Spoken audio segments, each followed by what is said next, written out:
5% saham nanti dikonversi 5 tahun jenengan gratis ya. Oke Bapak Ibu, kita akan mulai masuk studi kasus.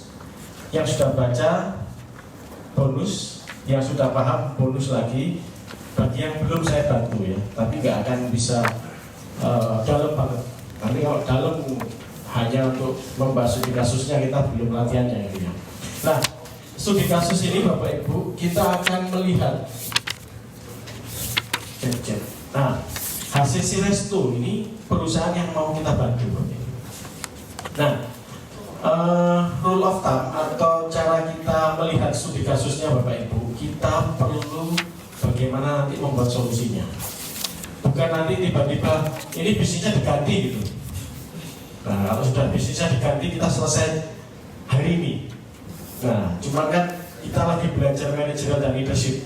Jadi bukan ganti bisnisnya Bapak Ibu. Kita butuh memperbaiki bagaimana bisnis ini bisa turning back, bisa kembali lagi survive, bahkan bisa bertumbuh.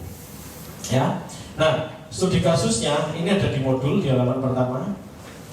HCC Resto merupakan sebuah rumah makan bertempat di Hokkaido, nuansa minimalis yang sudah berjalan kurang lebih 3 tahun sejak Januari 2021.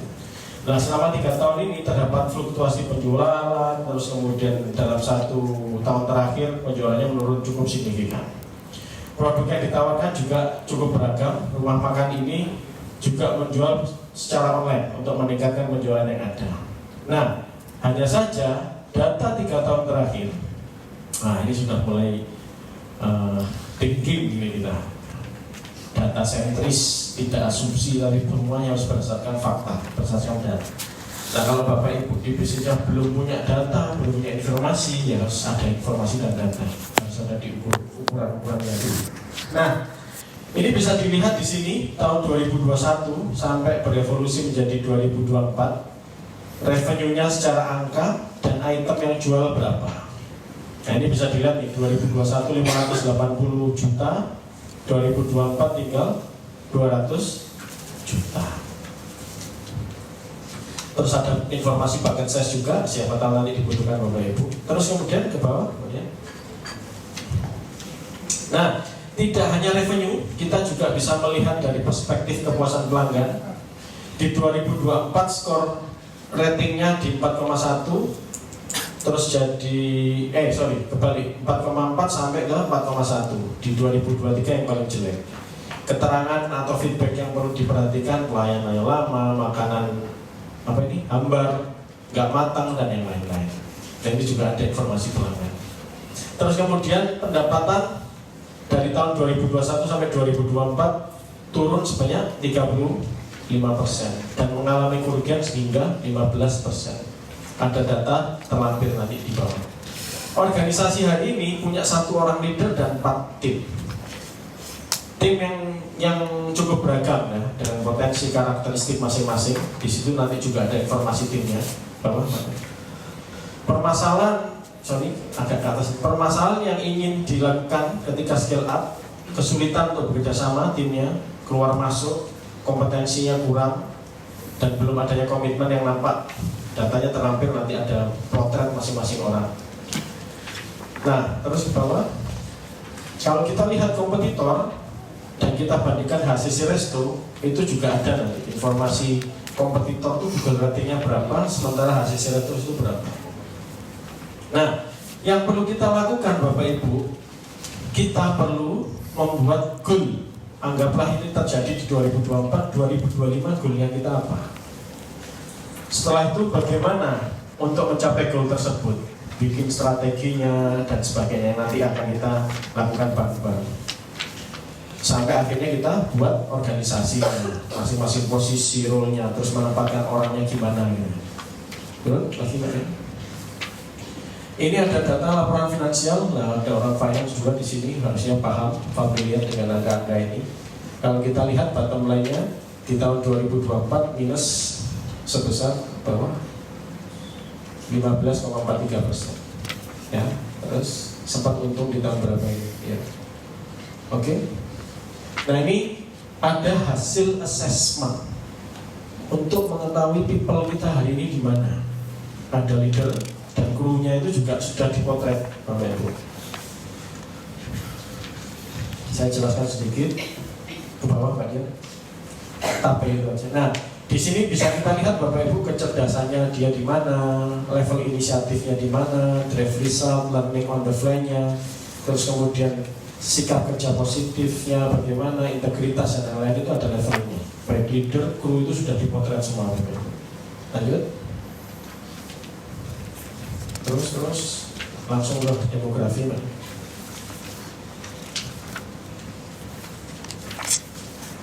Nah, demografi bisa dilihat juga nanti Bapak Ibu jumlah penduduk wilayah itu seperti apa, jenis kelamin pria, wanita, perekonomian setempat bagaimana, ke bawah peluangnya apa, dia juga dekat dengan fasilitas pendidikan, kesehatan, olahraga dan lain-lain.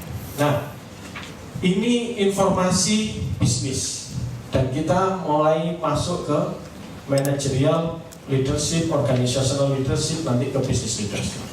Nah, dengan studi kasus ini kita akan mulai belajar bareng-bareng, mulai dari bikin goalnya, strateginya, sampai bangun timnya nanti bagaimana untuk memperbaiki keadaan ini. Jelas sampai ini tentang studi kasusnya? Kira-kira bisa dipahami nggak studi kasusnya Bapak Ibu? Relate nggak? Relate ya? Halo? Wah, ini rumah harusnya action lagi. Yang game tadi dengan imigrasi, transmigrasi. Nah, kita akan belajar mulai dari balik ke PPT, Mbak. Dari mendefinisikan goal, Bapak Ibu. Mau apa kita dengan bisnis yang seperti ini, mau kemana? Bagaimana cara memperbaikinya? Nah, ada yang pernah belajar tentang ini? SMART? Mendefinisikan goal? Ada? Kalau sudah pernah, remember atau understand? Nah, mulai ditanya terus ya. Remember. Atau nggak remember sama sekali? Belas. Remember, understand nggak? Belas. Kalau understand boleh Pak maju ke depan gantikan saya. Enggak. Nah itu Bapak Ibu, kadang kita itu hanya belajar terus lupa, remember aja belum, gitu, apalagi understand. Nah, saya mengambil satu contoh nih misalnya. Saya punya goal adalah meningkatkan. Gimana Bapak Ibu, goalnya? Oke nggak? Kurang oke. Kenapa kok kurang oke? Tidak spesifik. Meningkatkan apa? Meningkatkan berat badan, meningkatkan hutang, atau meningkatkan apa? Sehingga goal yang baik, yang smart, yang pertama adalah tentang spesifik. Meningkatkan apa? Harus spesifik. Saya revisi goalnya. Meningkatkan penjualan. Sudah oke? Kurang apa? Kurang terukur. Sehingga harus measurable. M artinya terukur atau measurable. Saya tambahkan informasinya. Untuk meningkatkan atau mencapai penjualan sebesar 60 miliar. Sudah oke? Belum. Kenapa belum? Tidak realistis. Dari mana nggak realistis? Kok bisa tiba-tiba nggak realistis? Kita cenayang atau enggak? Hah? Kalau sebelumnya apa Pak Abdul? Meningkatkan ke misalnya dari 10 ke 20, kan sebelumnya nggak ada berapa. Nggak ada berapa. Sehingga Bapak Ibu, nah ini coba lihat di sini nih. Sorry, salah. Di sini maksudnya.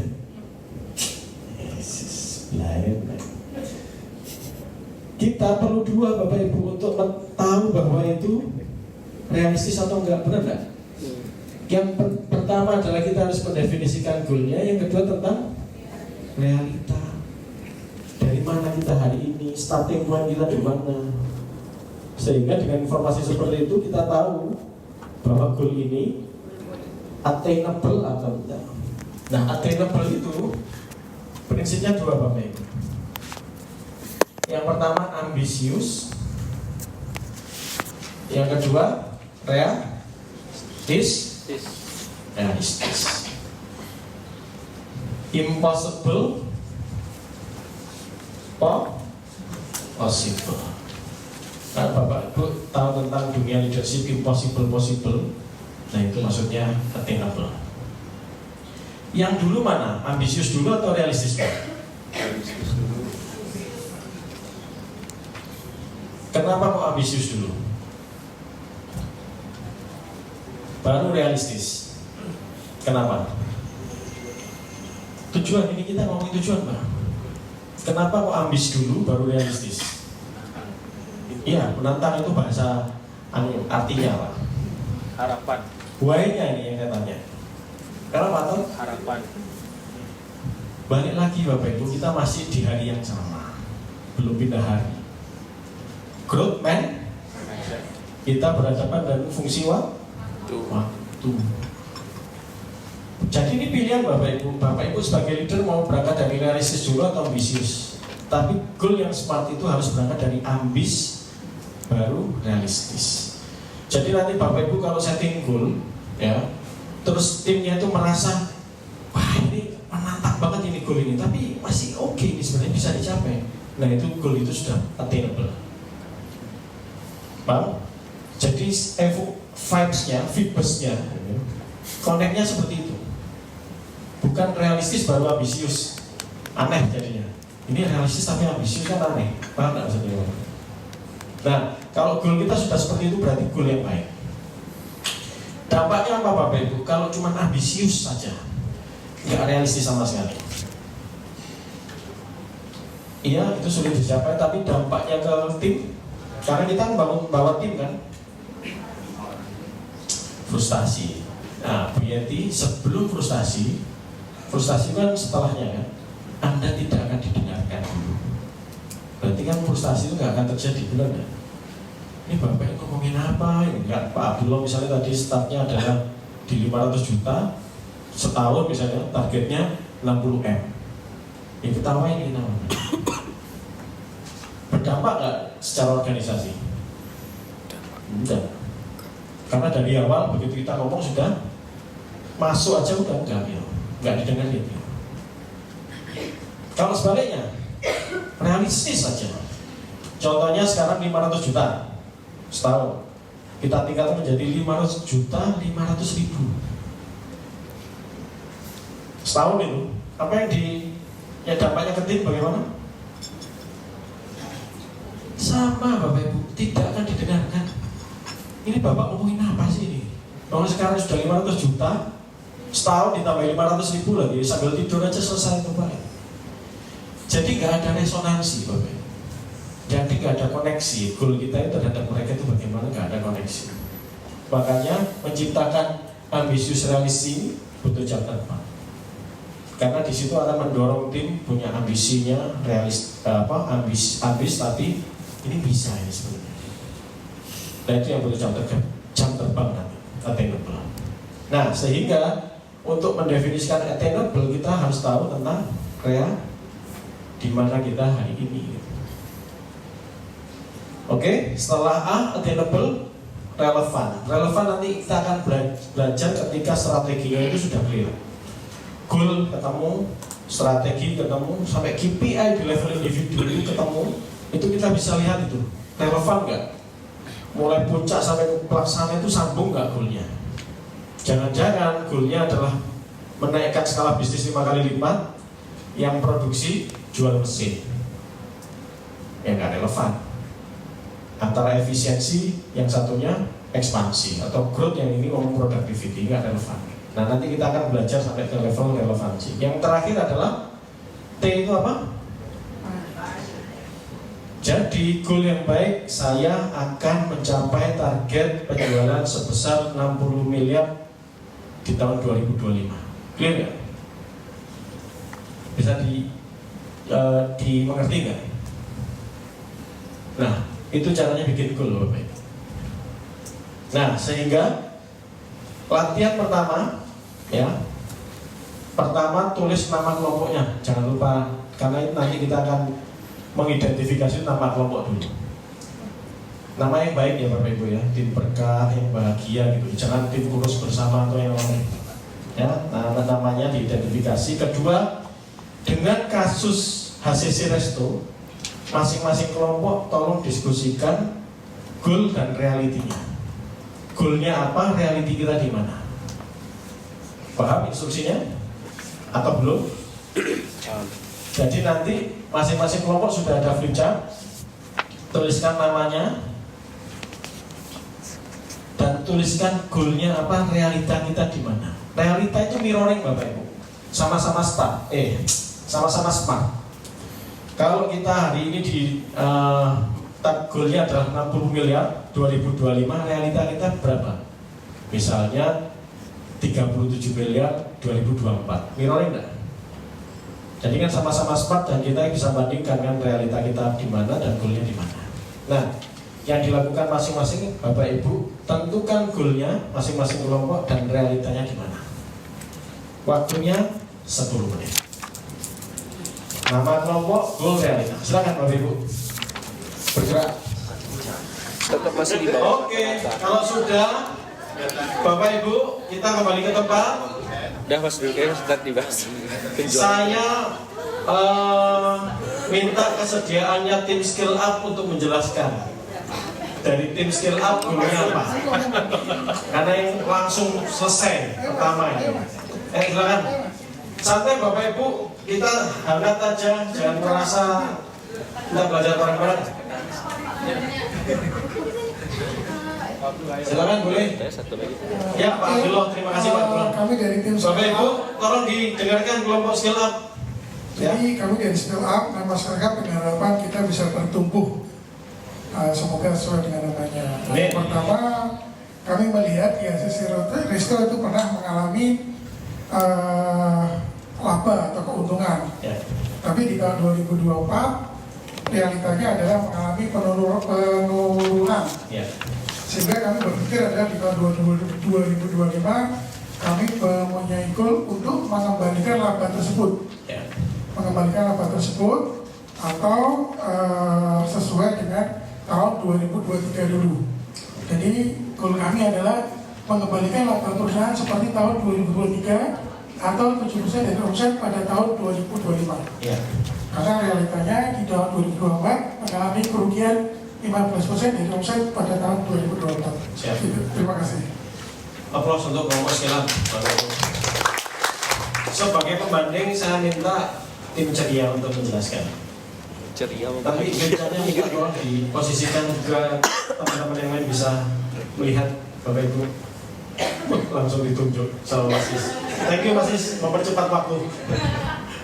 Oke, jadi kami perwakilan dari tim ceria, goalnya kebanyakan kayaknya.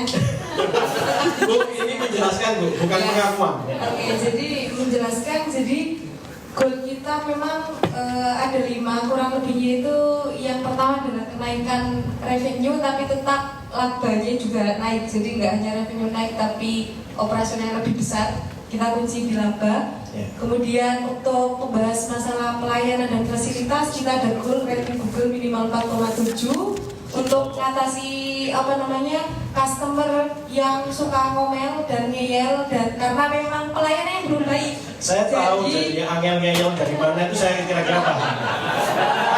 Lanjut. Jadi goal kita repeat customer minimal 25%, kemudian bisa jadi top 5 dari rekomendasi kafe karena sekarang posisinya masih di luar dari top 10 gitu. Jadi realitanya sekarang 2024 bisnisnya masih rugi 15%, Ya. kemudian kompetitor ratingnya banyak yang lebih bagus, lebih 10 lebih di kota Indonya. Terus pelayanan dan makanannya belum maksimal, dibuktikan dari banyaknya komplain dengan makanan hambar, pelayanan lama dan tidak lama. Iya. Beri aplaus untuk tim ceria. Bingung nggak Bapak Ibu bikin gol? Bingung. Jujur guys. Kenapa kok bisa beda antara skill up sama ceria? Yang skill up profit, ya kan? Berapa Pak? 7% ya golnya ya? Realitanya minus 15%, ya kan?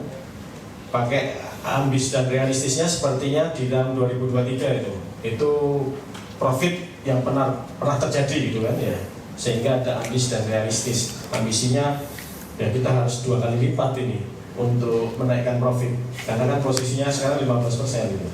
Apakah itu realistis? Pernah terjadi 2023 kan gitu ya, logiknya ya Bapak Ibu ya. Tapi kenapa kok di tim ceria goalnya ada berapa ini? 5. Di sana cuma 1. Kenapa Bapak Ibu? Apa yang membuat kita berbeda kayak gini kira-kira? Pandangan. Penting ini goal setting ini. Sana financial driven, terus oh ini semua dari segala sisi gitu ya. Oh enggak juga. Nah, ini terjadi konflik di dalam timnya. Bayangkan Bapak Ibu, tim yang di bawah gimana kira-kira? Manajemen timnya bertengkar sendiri gitu. Nah nanti, oh saya ini gamenya Bu Aza, saya gamenya Bu Fevi gitu jadi. Miskomunikasi. Apa yang kira-kira Bapak Ibu yang membuat kita berbeda seperti ini kira-kira?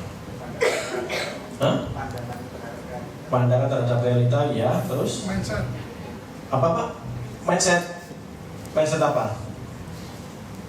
Ya, Sudut pandang. Kalau Nah, goal itu harusnya banyak atau simple? Simple. Goal. Simple.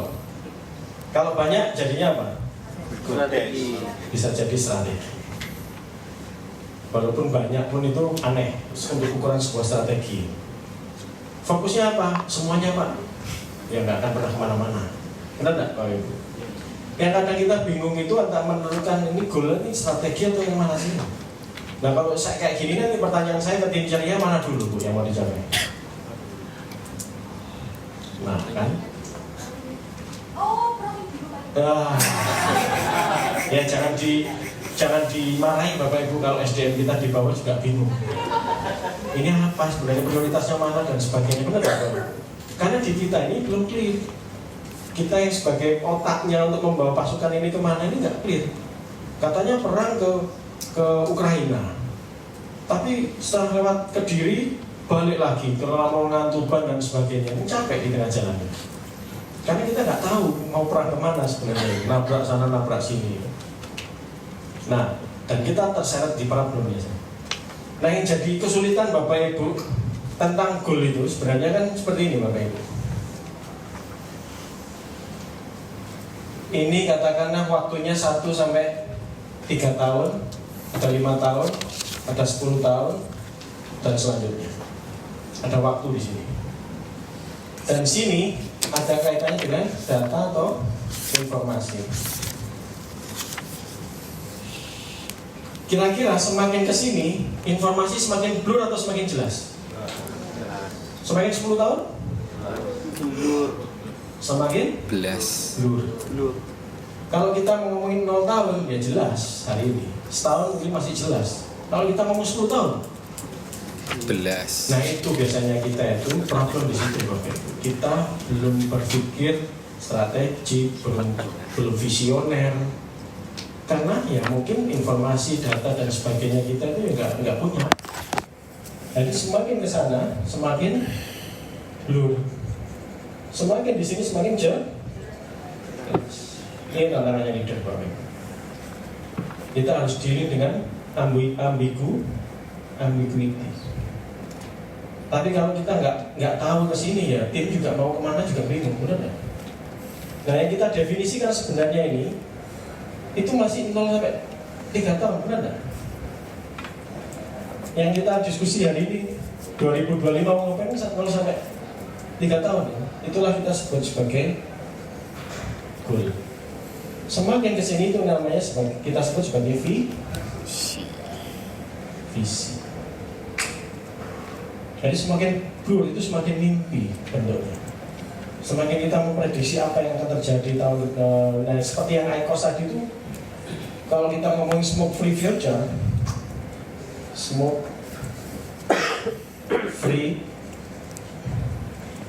future,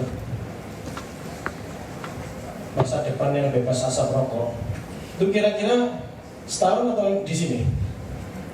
Itu Visi. Nah itu kekuatan leader biasanya Bapak Ibu. Visionary tentang bagaimana mengantisipasi sebuah bisnis, bagaimana bisnis itu bisa tertransformasi, dia kita digerus oleh apa, eksternal faktor kita apa kira-kira. Nah semakin kita nggak punya kesini, ya semakin spesifik kita ini masih berkutat di hari ini, apalagi nggak punya goal, hanya ngomongin operasional sehari-hari gitu aja. Pak, sehingga kalau kita ngomongin goal hari ini, kita lagi ngomongin tentang, nah kalau ini namanya transformational leadership yang paling tinggi tadi. Kalau yang di sini ini business leadership. Nah kita nggak membahas transformasional itu karena goib semua. Kita bahas yang ini aja, yang lebih jelas untuk kita hari ini. Ada yang pernah tahu tentang balance scorecard? Balance scorecard. Yang pernah belajar ini? BSC pernah? Oh Pak Josi pernah terus ya? Remember atau understand Pak? Remember. Nah itu saya sering tanya itu waktu ulang-ulang. Nanti jangan ikhlas kalau cuma remember itu. Saya ngetes Pak, apakah understand Pak? Ada berapa perspektif Pak di balance scorecard? Ada 4. Nah, 1 Finansial. Yang kedua itu bisnis proses. Customer Perspektif. bisnis proses. Internal proses. Yang terakhir itu sebentar saya. Learning and growth. Development. Nah, berarti bahasanya kita anggaplah itu people. Ya, Padahal ini 4 perspektif bisnis Bapak Ibu, dan kita harusnya di sini sebagai business owner, sebagai manajer di perusahaan top level itu harusnya melihat di bisnis itu ada 4 perspektif. Yang tadi Bu Yati sempat ngomong, misalnya itu concern cuma finansial tuh, benar nggak? Di sini ada customer-nya, benar nggak? Terus ada yang tentang SDM nggak Bapak Ibu? Ada?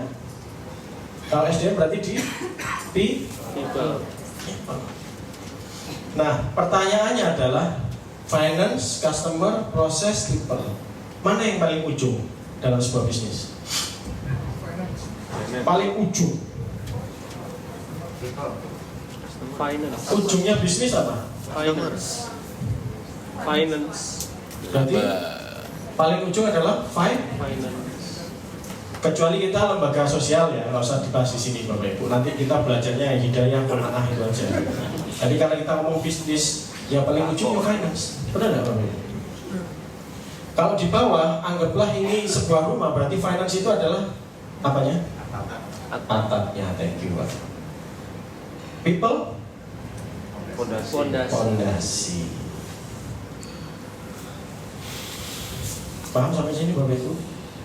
Nah, faktanya 2 ini adalah faktor dampak.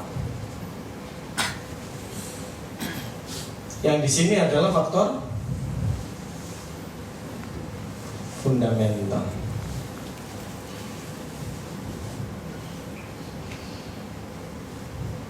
Kira-kira kalau melihat ini ada faktor dampak, ada faktor fundamental. Yang kerjaannya paling banyak di mana? Fundamental. Karena bisa jadi di sini ini hanya faktor Dampak. apakah kepuasan pelanggan, apakah finansial kita bagus, revenue kita oke, profitabilitas kita bagus, benar nggak? Nah, kalaupun sebenarnya saya membreakdown gitu ya, faktor fundamental yang paling bawah adalah people. Karena siapa yang jalanin proses? People. Meskipun kita ayam melepar punya standar quality yang tinggi, standar layanan yang tinggi, tapi itu hanya standar aja yang nggak dijalankan sama people, mau jadi apa? Benar nggak? Sehingga yang paling problematik memang ya people ini. Dan Bapak Ibu saya nggak kaget kalau paling problem yang di sisi fundamental. Sehingga kalau kita ngomongin goal hari ini, ngomongin business leadership, harusnya goal itu di ranah mana? Kita ngomong mendefinisikan goal, nanti di sana ada profit, di sini ada buahnya.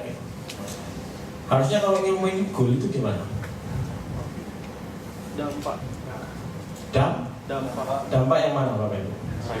Finansial. Karena kita butuh simple, butuh jelas mau kemana. Benar nggak? Kalau ngomongin goal ya paling ujung Bapak Ibu, nggak usah ngomongin aneh-aneh gitu. Itu belum tentu terjadi nanti yang didiskusikan tim ceria itu. Belum tentu itu nanti jawaban ketika ngomongin strategi. Nah, goalnya apa? Kita pengen bertumbuh 5 kali lipat skala bisnis kita. Itu masih di mana kira-kira Bapak Ibu? Apakah itu visi?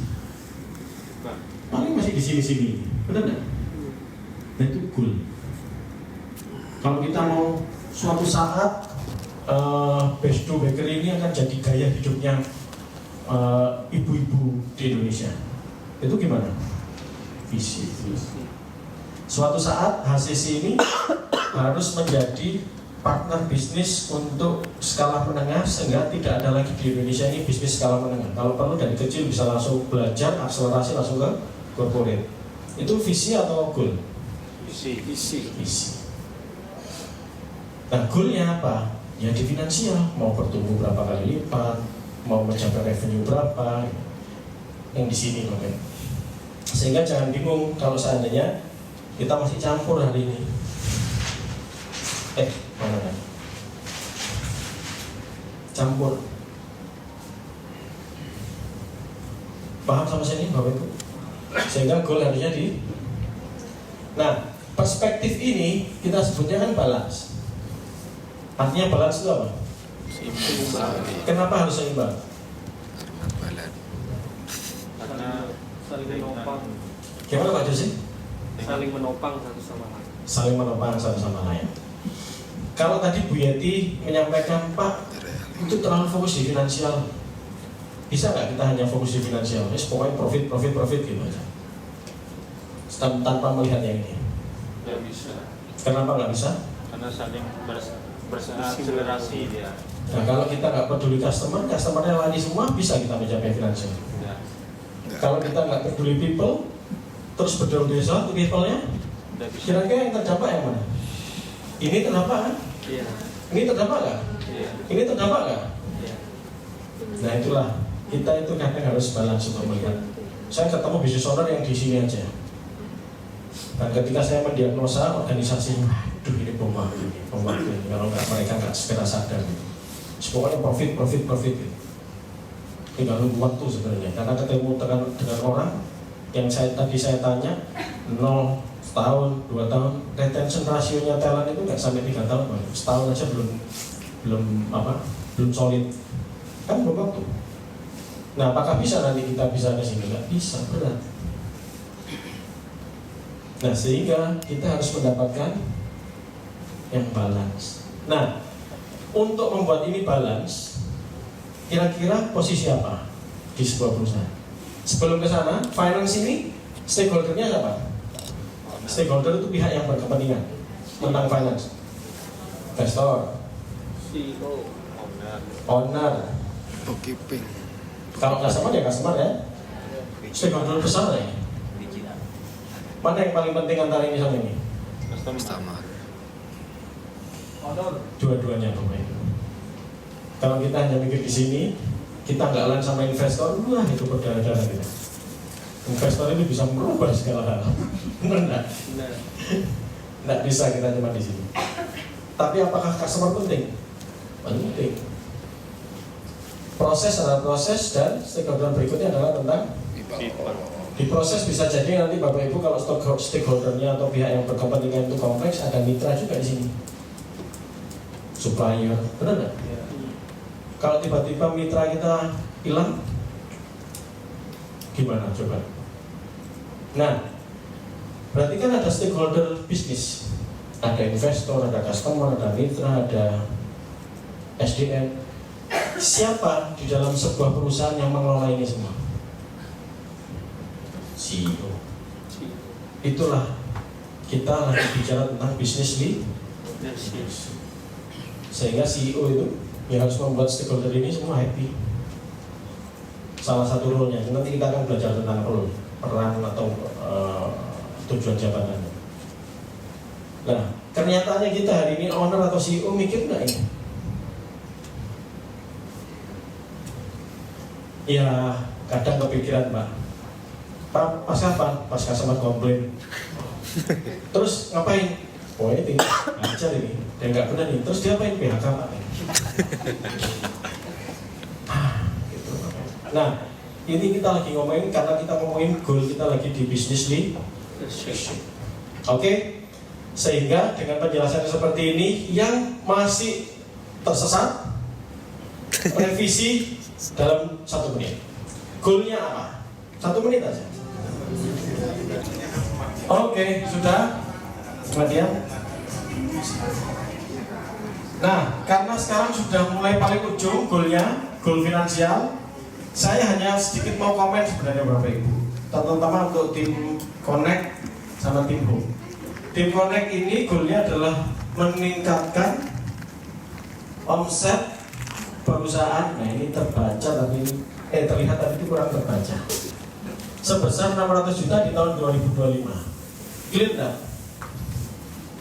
Meningkatkan omset perusahaan sebesar 600 juta di tahun 2025. Omset Sangat clear. Langsung dibahas sendiri sama tim omset sama apa itu kan beda. ini aja Bapak, ini tips saja, nggak terlalu major tapi ini penting. Sebenarnya meningkatkan atau mencapai? Kalau meningkatkan kira-kira apa? Target meningkatkan. Oh, kita udah Utangnya 600 juta atau mau kita mencapai 600 juta ya? Nah, biasanya Bapak Ibu, goal yang sangat super clear, simple is beauty ya. Jadi semakin simple, semakin sederhana, nggak butuh punya, nggak butuh nelan yang aneh-aneh. Kalau timnya tanya, bagus nggak sebenarnya Bapak? Banyak tanya, ini gimana sih Bu? Bu, benernya gimana sih sebenarnya? Bagus nggak? bagus. Bagus, Bapak Ibu. Karena kita saking lelahnya aja melihat itu nggak bagus. Benar nggak? Lah kalau dia tanya kan dia butuh clarity. Itu tanda apa? Oh, Ownership. nah, ownership. Nah kita nggak sabar aja. Kamu banyak tanya kerja gitu. Kerjaan apa ini? Clarity-nya gimana gitu. Jadi Bapak Ibu kalau tim kita itu tanya itu bagus sebenarnya. Bayangkan kalau dia langsung itu meningkatkan 600 juta, oke Pak.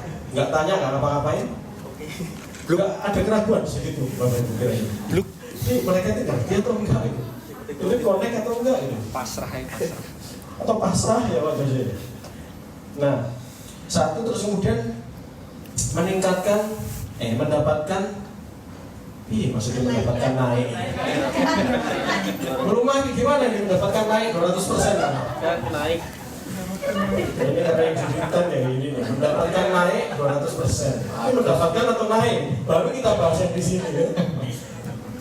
Nah Bapak, mendapatkan 200% itu gampang nggak dipahami oleh tim kita?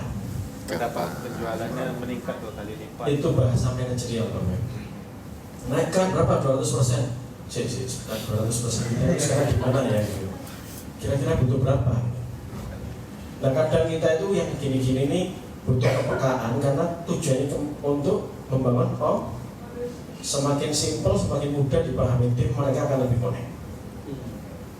Ya, jadi 200% itu bahasa-bahasa yang mending diganti kayak gini, 600 juta gitu.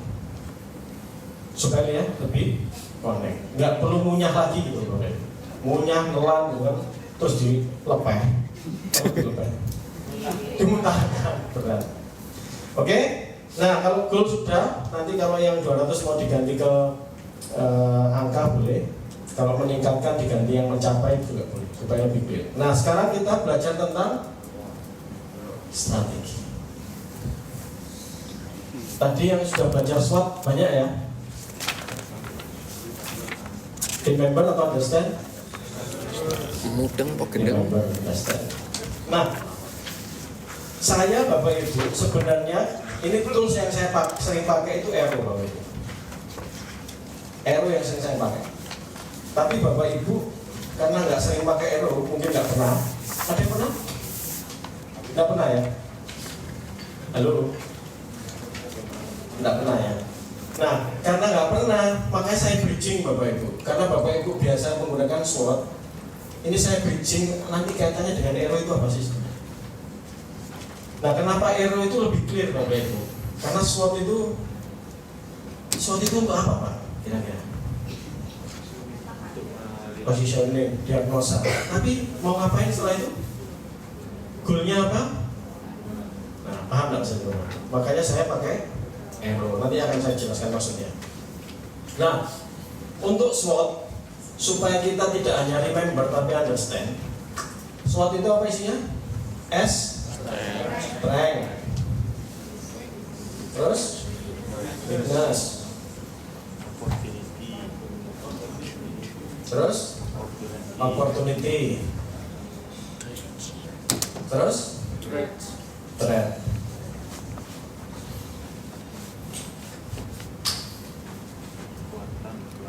Kalau dari SBOT ini yang positif yang mana? Strength. Strength kan? Opportunity. Yang ini minus ya? Sepakat? Akan. Yang faktor internal yang mana? Strength.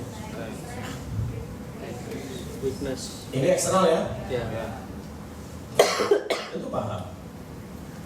Ini kan cara menjelaskan Bapak Ibu, supaya kita itu understand. Kalau kita cuma ingat itu kan pada prakteknya kan nanti kita bingung. Nah, arrow Bapak Ibu, arrow itu tools manager. Bagaimana membuat dari realita menuju goal menggunakan arrow. A-nya apa? Aim. Apa maksudnya aim ini? Aim ya, bukan aim ya. Aim itu apa bahasa ininya? Membidik. Tujuan, sama dengan goal. Ini biar gampang ingat aja Bu, makanya dia pakai bahasanya E. Arrow itu kan kayak anak panah gitu kan, namanya juga arrow gitu. Aim sama dengan goal, R-nya reality. R kedua Roadblock. Roadblock, opportunity, way forwards. O-nya sama opportunity. W-nya Way forward. way forward. Nah, pada prinsipnya Bapak Ibu, arrow itu tools strategi. Jadi kita nggak usah berdebat toolsnya. Banyak strategi tools yang lain, McKinsey, BCG, Pastel, bukan pastel ya, pastel, banyak tools itu. Tapi secara prinsip mirip. Bagaimana mau ke realita menuju ke goal. Kita sudah diskusi hari ini, aim-nya sudah ada masing-masing? Sudah. Ada ya? Reality sudah? Sudah. Ya. Nah biasanya Bapak Ibu, ketika kita di sini mau ke sana itu ada hambatan. Itulah namanya roadblock. Road itu jalan, block adalah roadblock. Jangan. Roadblock itu apa berarti? Hambatan. Saat kita berjalan menuju goal itu hambatan-hambatan. Itu namanya roadblock. Sama Opportunity. Jadi secara prinsip strategi itu bagaimana kita dari realita menuju ke goal dengan menghilangkan atau meminimalkan hambatan-hambatan bisnis dan memanfaatkan opportunity.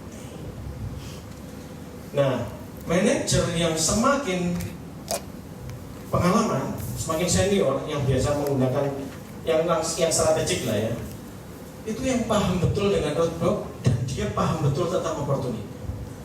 Nah biasanya kalau saya mendidik manajer itu, ininya juga problem, ininya juga nggak bisa mengidentifikasi opportunity.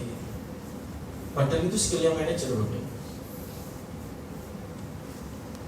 Contoh, HCC sama Best Dough Bakery itu dua bisnis yang berbeda dan strateginya juga agak berbeda. Kalau kita ngomongin Best Dough Bakery 2 tahun itu minus, terus kemudian kita belajar tentang digital marketing, itu sebenarnya roadblock atau opportunity yang kita mau selesaikan? Opportunity.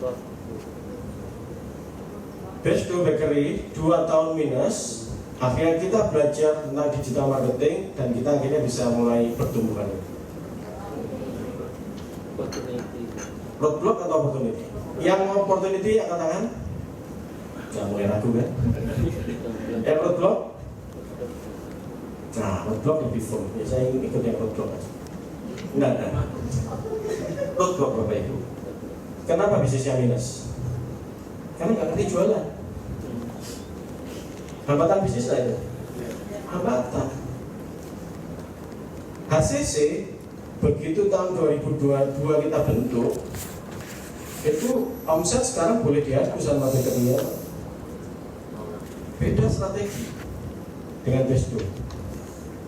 Dan kita pernah mengalami fase itu tapi nggak lama Bapak Ibu. Jadi Mas Sigit itu belajar ngulang kayak di Besdo lagi.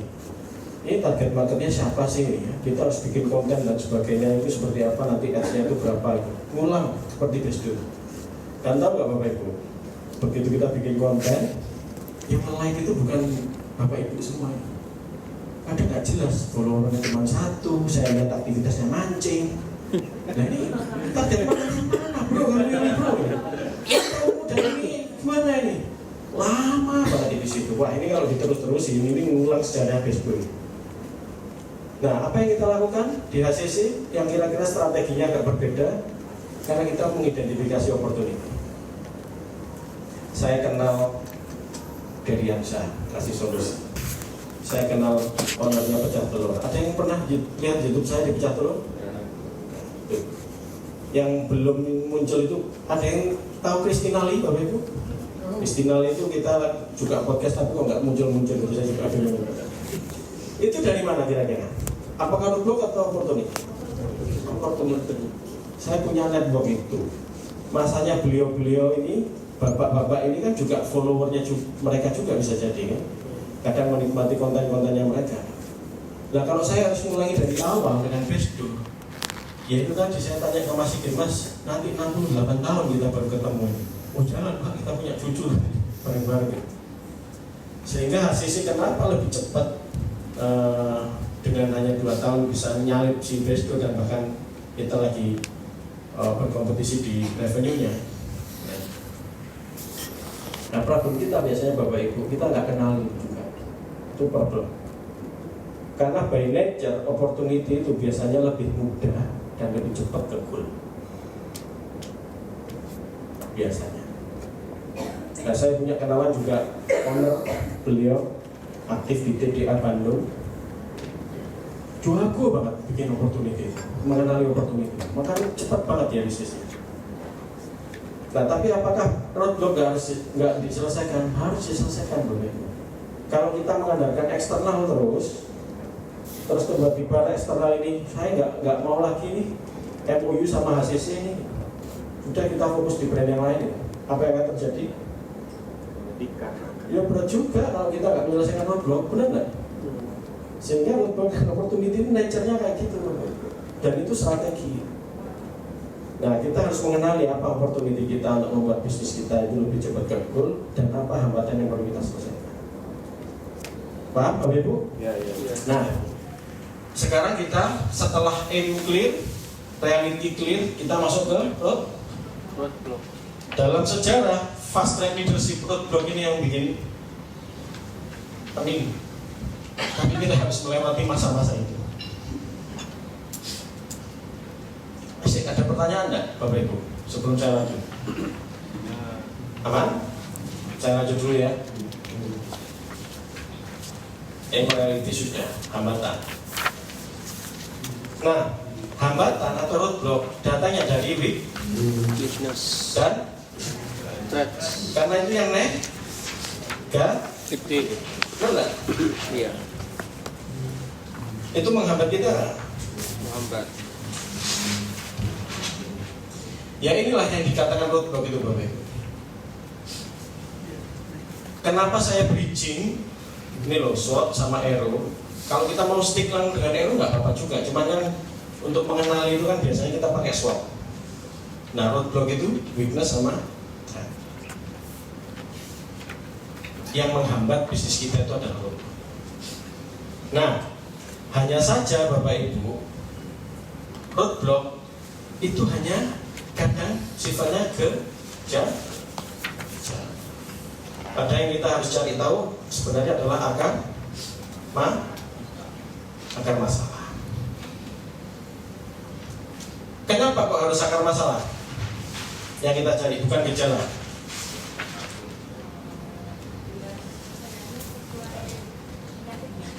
Biar gimana? Biar cari solusinya itu sesuai dengan akarnya langsung. Iya, itu kan pertanyaan saya. Iya tapi Dijelaskan ulang gitu. Kenapa Bapak Ibu? Biar enggak kambuh.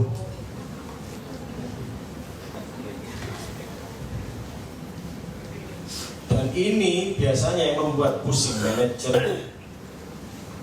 Kalau kita fokus di gejala, kambuh. Kalau di root cause, permanently close, bukan bisnisnya ya. Problemnya itu nggak keluar. Contoh kalau sana ada yang sudah punya putra putri, Ya, sudah ya. Yang belum punya angkat tangan. Enggak. Nah, pernah nggak Bapak Ibu anak atau putra putrinya itu demam? Nah, Demam itu akar masalah atau gejala? jalan. Gejala. ya, Kalau kita kasih paracetamol, turun nggak panasnya? ya. Apakah ada jaminan panasnya selesai? Tidak. Nah ternyata panasnya nggak turun karena infeksi lambung atau apa? Radang, benar nggak? Nah kalau itu nggak diselesaikan, dia nggak sembuh, sehingga kambuh, benar nggak? Kalau akar masalah ternyata infeksi, ya infeksinya diobati, selesai nggak demamnya? Selesai. Nah ini mindset Bapak Ibu, dan ini penting, ini skill manager yang paling penting. Ya, nggak jarang kita itu bagian dari problem solvingnya bisnis. Kedua apa? Ciri-cirinya, gejala dan akar masalah.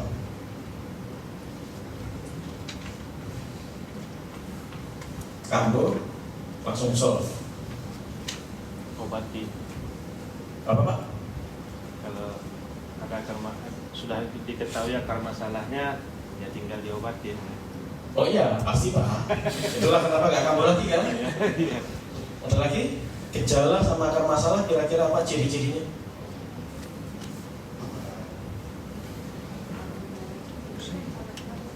Bentuknya macam-macam.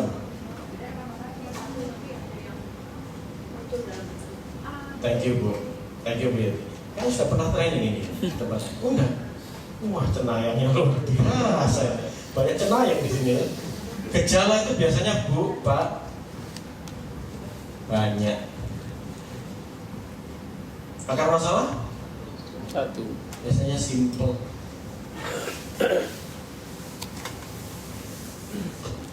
Mana yang lebih penting, ngurusi gejala atau akar masalah?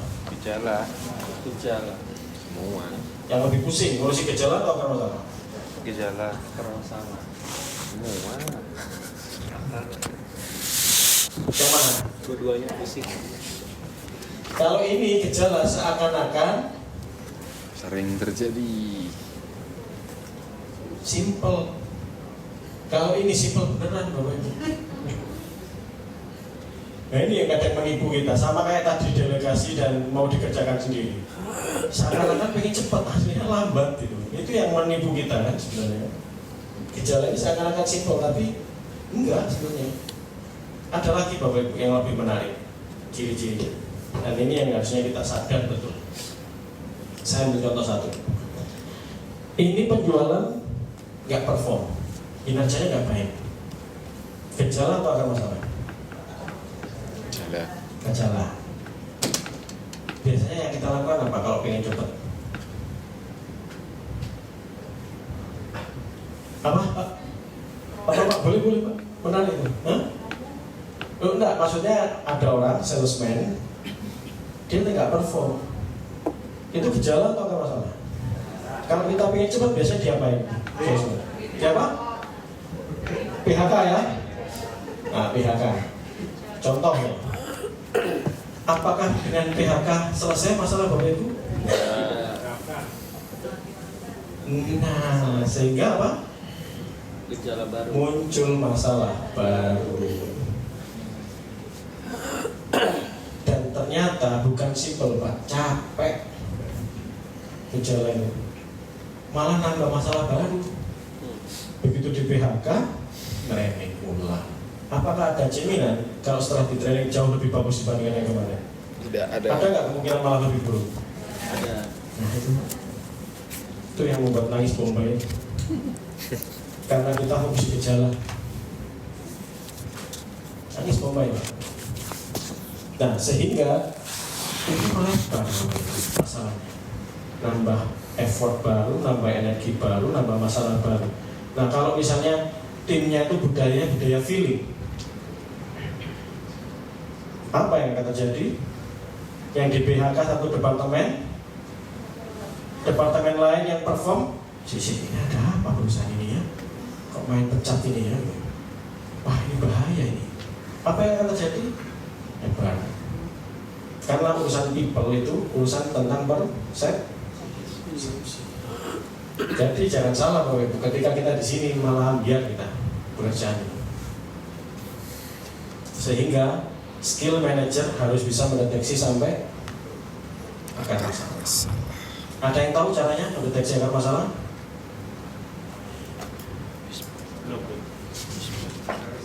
Caranya, metodenya? Ada yang pernah belajar di tempat lain misalnya? Belum? Wah, makin nyerah. Karena kalau ditanya di member understand, seperti nggak usah. Nah, kalau ini kenapa? Oh bagus. Ini dia akan tukar tulang apa ini Bu? Ikannya ikan apa? Teri gitu. Nah, ini adalah satu alat untuk mendeteksi akar masalah. Namanya fishbone diagram. Ini biasa dipakai di Toyota. Perusahaan-perusahaan Jepang biasa pakai ini.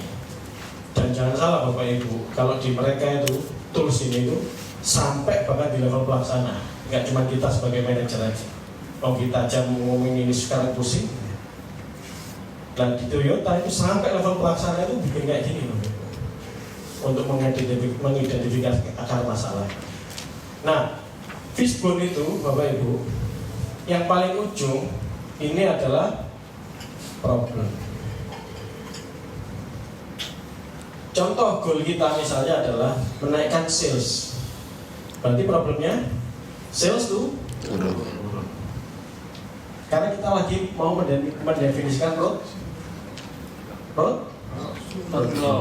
sampai ketemu akar Masalah. Nah, baru setelah itu dibuat kategori umumnya apa. Biasanya kalau kita itu di operation, Bapak Ibu, bukan di penjualan. Biasanya operation itu kalau nggak berhubungan dengan SDM, material, mesin. Ini kategori umumnya ya, bukan akar masalahnya ya. Metode, environment mungkin. Biasanya gini, kenapa Cacat naik? Ada apa dengan Amir? Amir lagi. Karena pas Amir ini Cacatnya banyak banget ini. Nanti bisa jadi di masalahnya di SDM. Enggak Pak, Amir nggak ada masalah Pak. Ini gara-gara kita pindah supplier itu loh Pak. Material baru ini, wah ini bikin masalah ini. Bisa jadi material, bisa jadi metode kerjanya, bisa jadi mesinnya. Nah ini untuk kategori umum supaya tidak ada variabel yang luput dari analisanya kita. Kalau di komersial itu sales, marketing, branding Bapak Ibu, yang ujung tentang penjualan dan yang lain-lain. Kira-kira problemnya apa biasanya? Yang membuat sales kita turun kira-kira apa biasanya? Ekstra hari. Apa aja biasanya? Kategori umumnya apa tuh? Servis, apalagi? Harga, terus pelayanan, sama juga servis Pak, itu bahasa Indonesia atau bahasa Inggris saja. Terus? Nah biasanya Bapak Ibu pernah nggak belajar marketing mix 4P, bahkan sampai ada yang 7P? Product,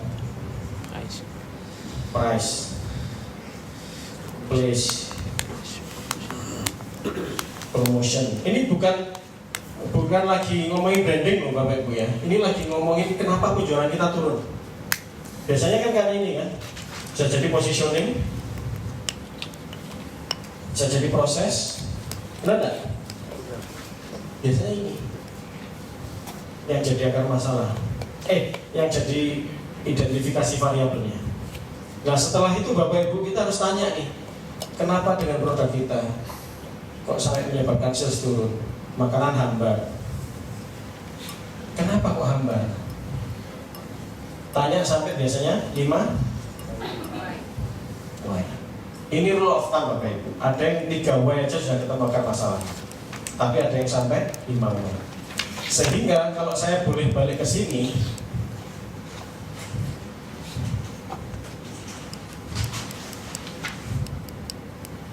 gejala itu apa bedanya? Kalau ini terlihat, kalau ini tersembunyi. Manajer, bedanya manajer dengan tim, manajer harus bisa lihat yang tersembunyi. Kalau sama aja dengan tim kita, Pak ini lagi penjualan turun Pak, ini problemnya ini si Amir ini, ayo pecat aja. Apa bedanya kita dengan tim kita? Kalau hanya melempar, Salah. sebenarnya ini pasti ada sesuatu yang lebih fundamental.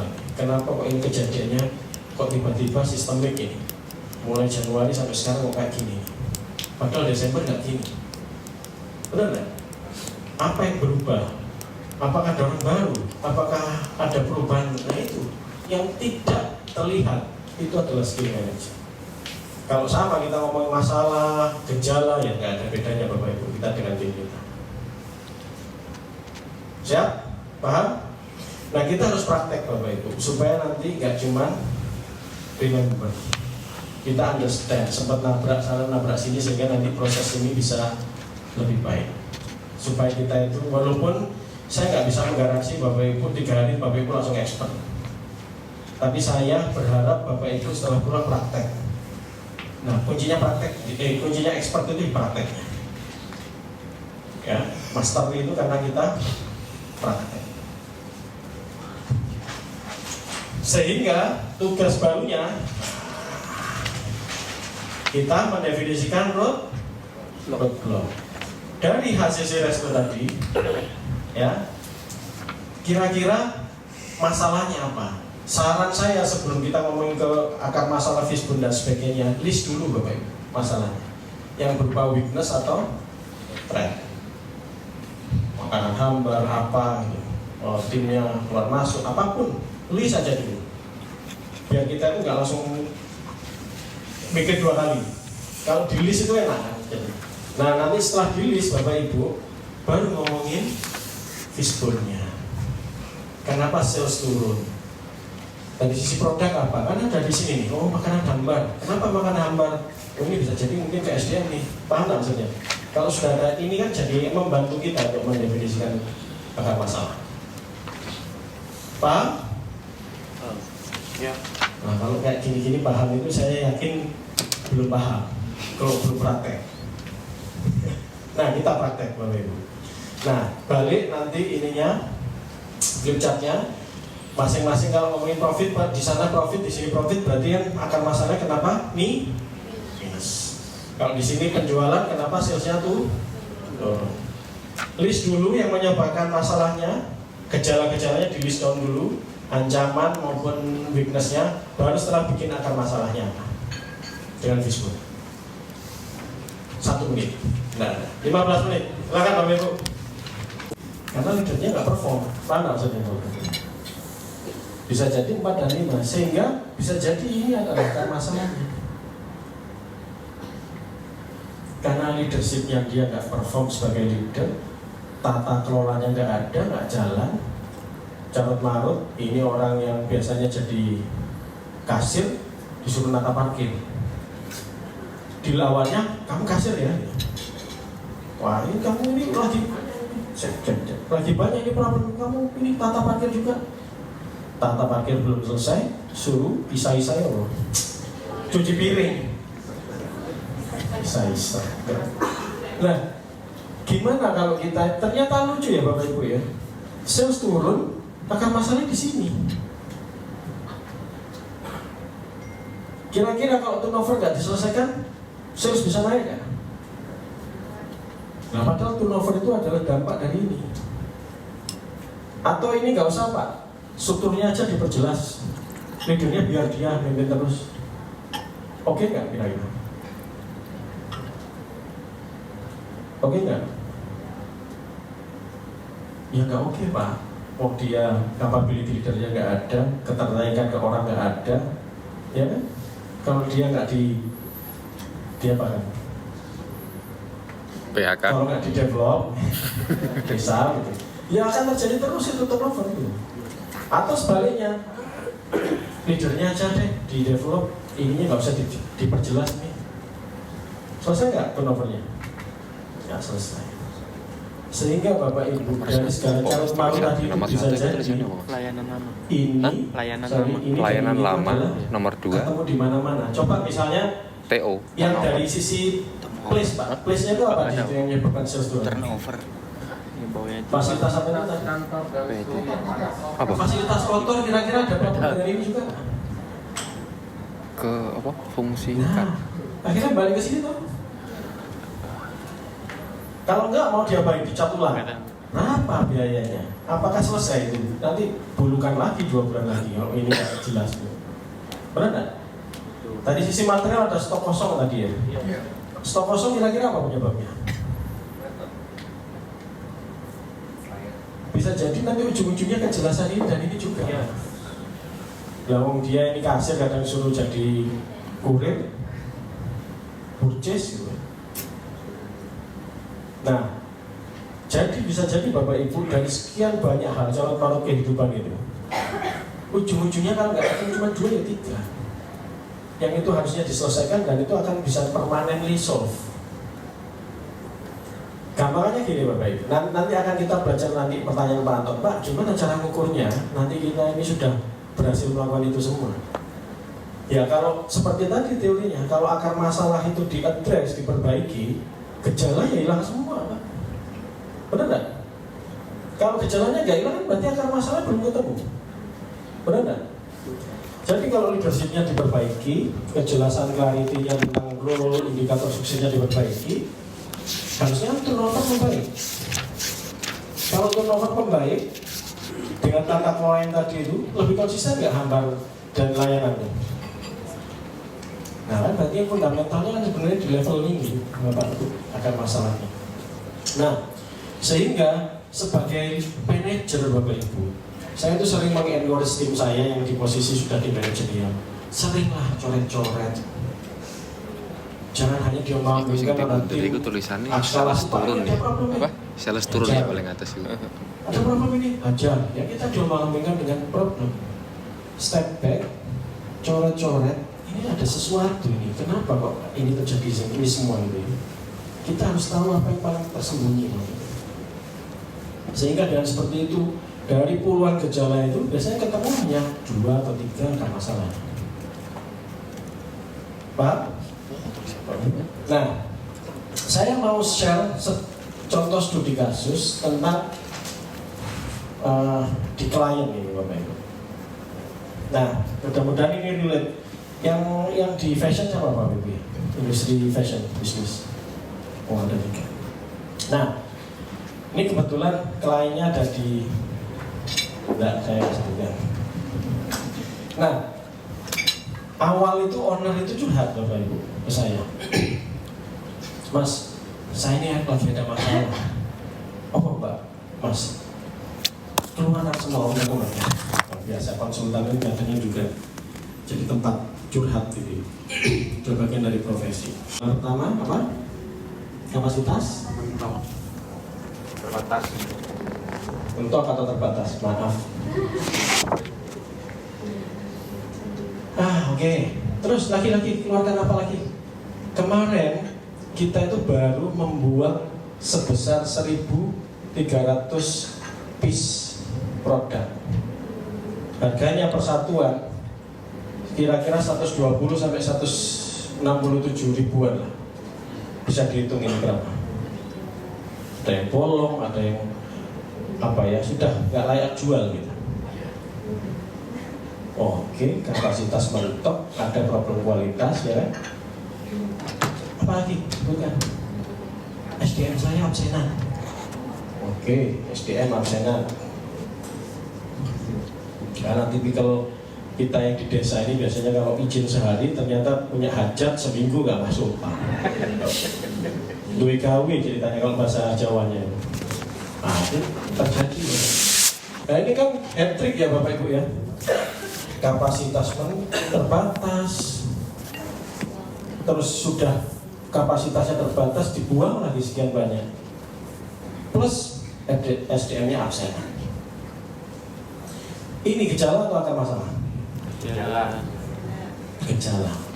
Dan biasanya owner itu karena saking stresnya, saking mumetnya, ini dianggap problem Waalaikumsalam. Problem bisnis. Padahal yang menarik, ini lagi-lagi kita harus bisa melihat apa yang tersembunyi.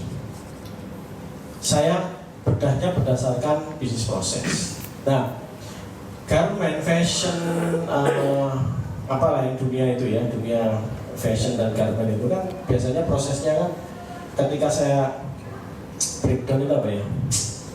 Ketika saya pecah bisnis prosesnya, pertama material datang dari supplier,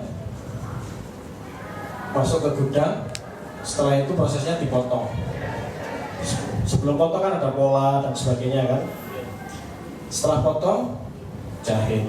Wah, ada orang fashion di sini, jadi saya tidak bisa berbohong. Setelah jahit, QC, pack. Ini termasuk bersih benang. Biasanya kan ada benang-benang yang jerawut-jerawut itu apa ini? Lempel-lempel itu kan dibersihkan kan biasanya sama manufakturnya itu kan, supaya nanti ke customer itu rapi gitu ya, benang-benang. Nah, saya lagi mengidentifikasi ini kira-kira problemnya bisnis atau problemnya apa.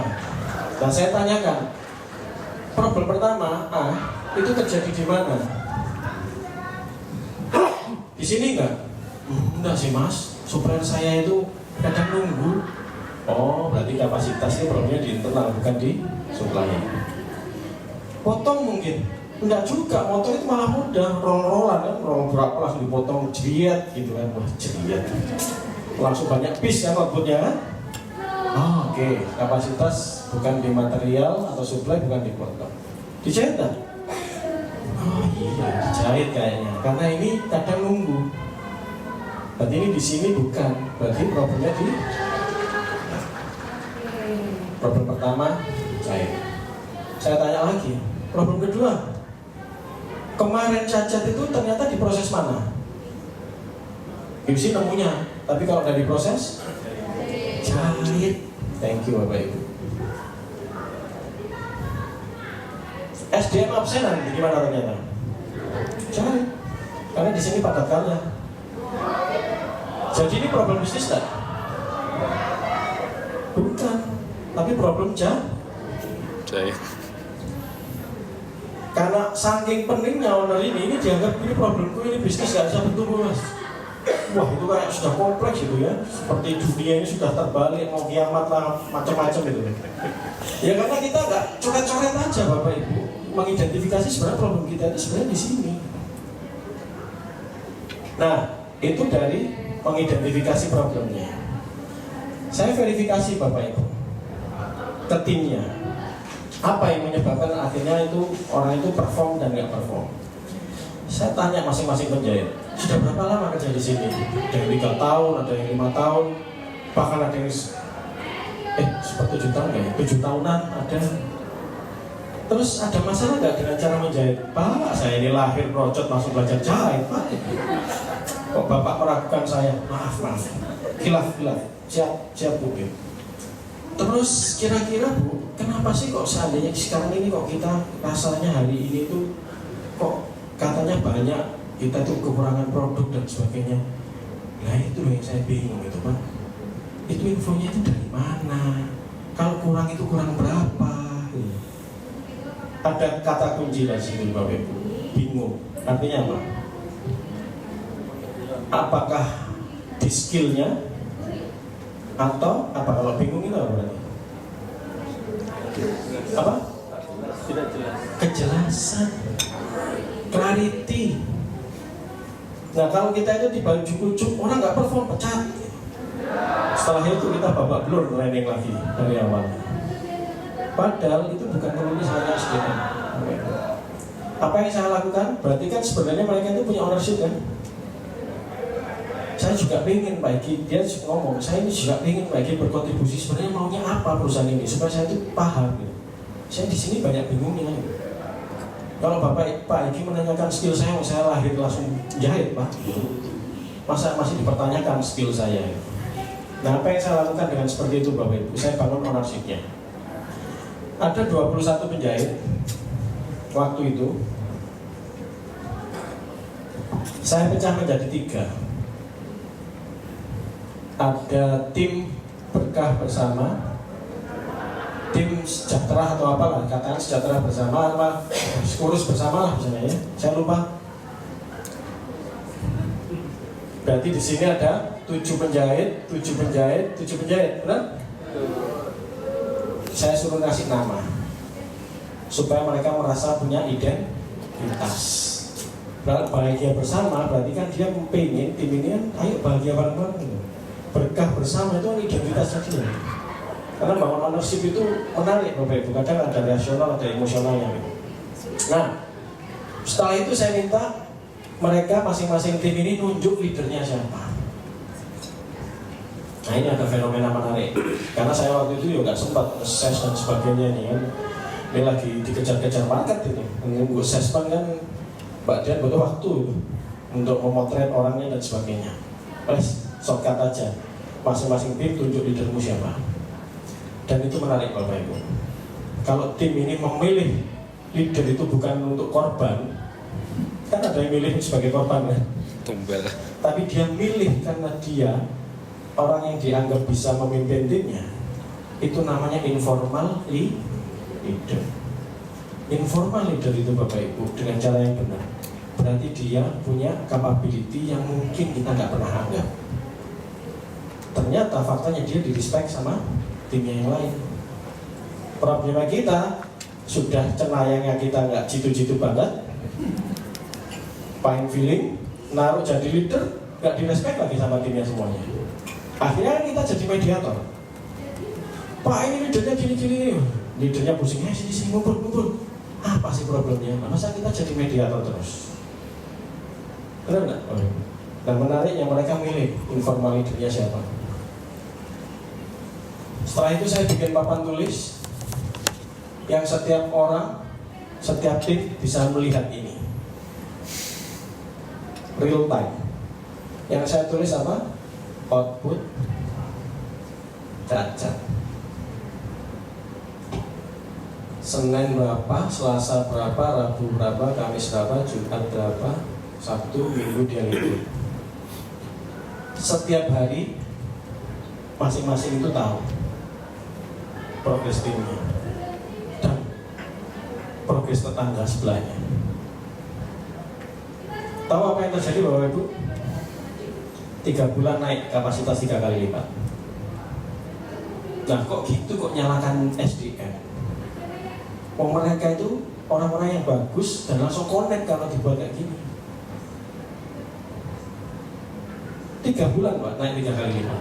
Nah waktu itu yang cacat ini jadi problem Bapak Ibu. Kenapa kok akhirnya dalam 6 bulan baru naik 3 kali lipat, cacatnya turun 46%?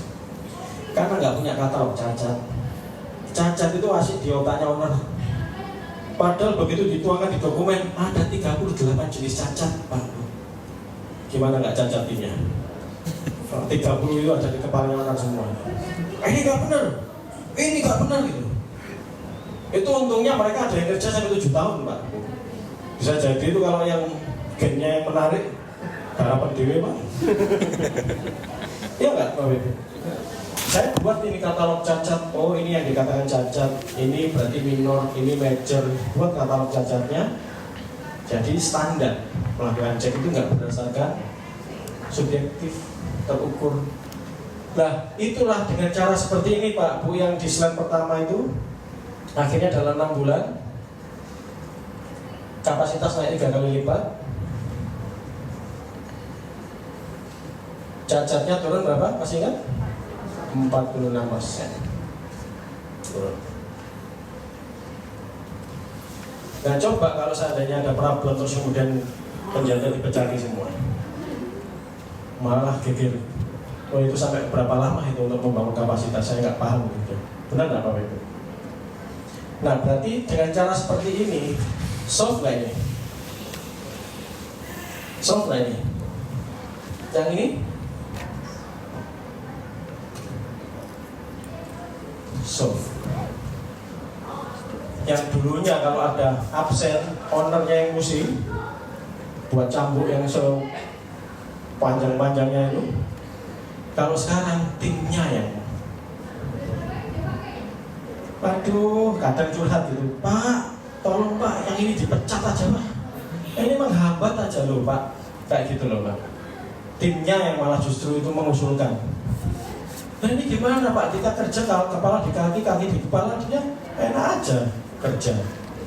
Ini yang menghambat, salah satu menghambat tim kita ya. Berada drama-drama kayak gitu loh. Dan bahkan kalau mereka itu cukup mature ya, cukup dewasa, bahkan dia itu mikir strategi loh Pak. Yang biasanya pelaksananya sudah mulai mikir loh. Dan itu akhirnya ketemu hidden gem itu apa ya? Apa Bapak Ibu hidden gem itu? Permata yang nggak pernah kita lihat Bapak Ibu. Ternyata ada leader yang sampai mikir strategi.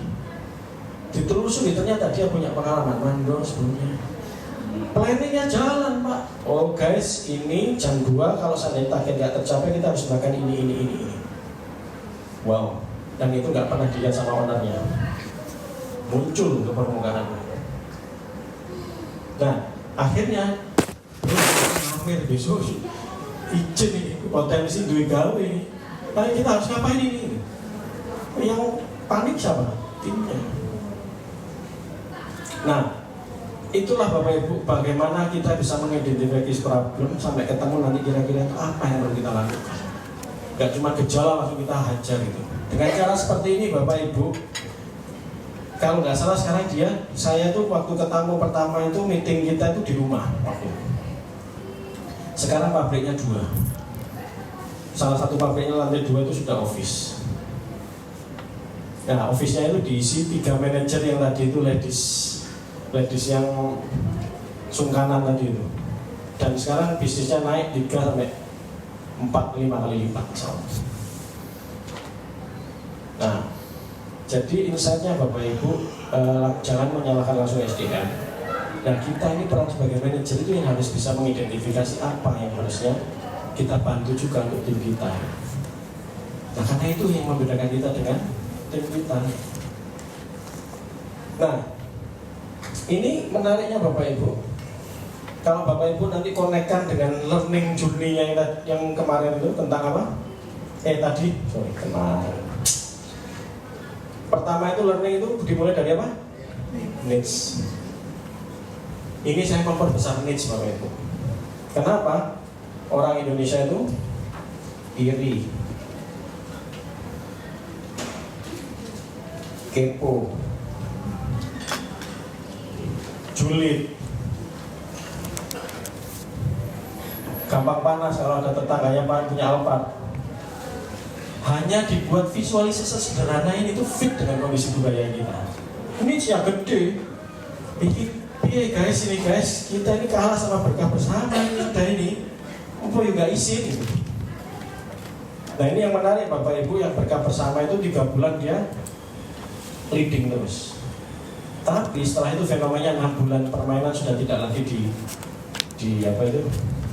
dimonopoli oleh berkah bersama. Justru kesalip sama tim yang lain juga. Wah kalau kayak gitu itu sudah akhirnya kan sistem yang bisa bekerja. Bukan kita harusnya capek, ngedrive, terus ngasih nge-push terus. Oke? Ada pertanyaan? Ini baru ingin ngomongin roadblock. Ini salah satu contoh. Iya Pak Jose, silakan.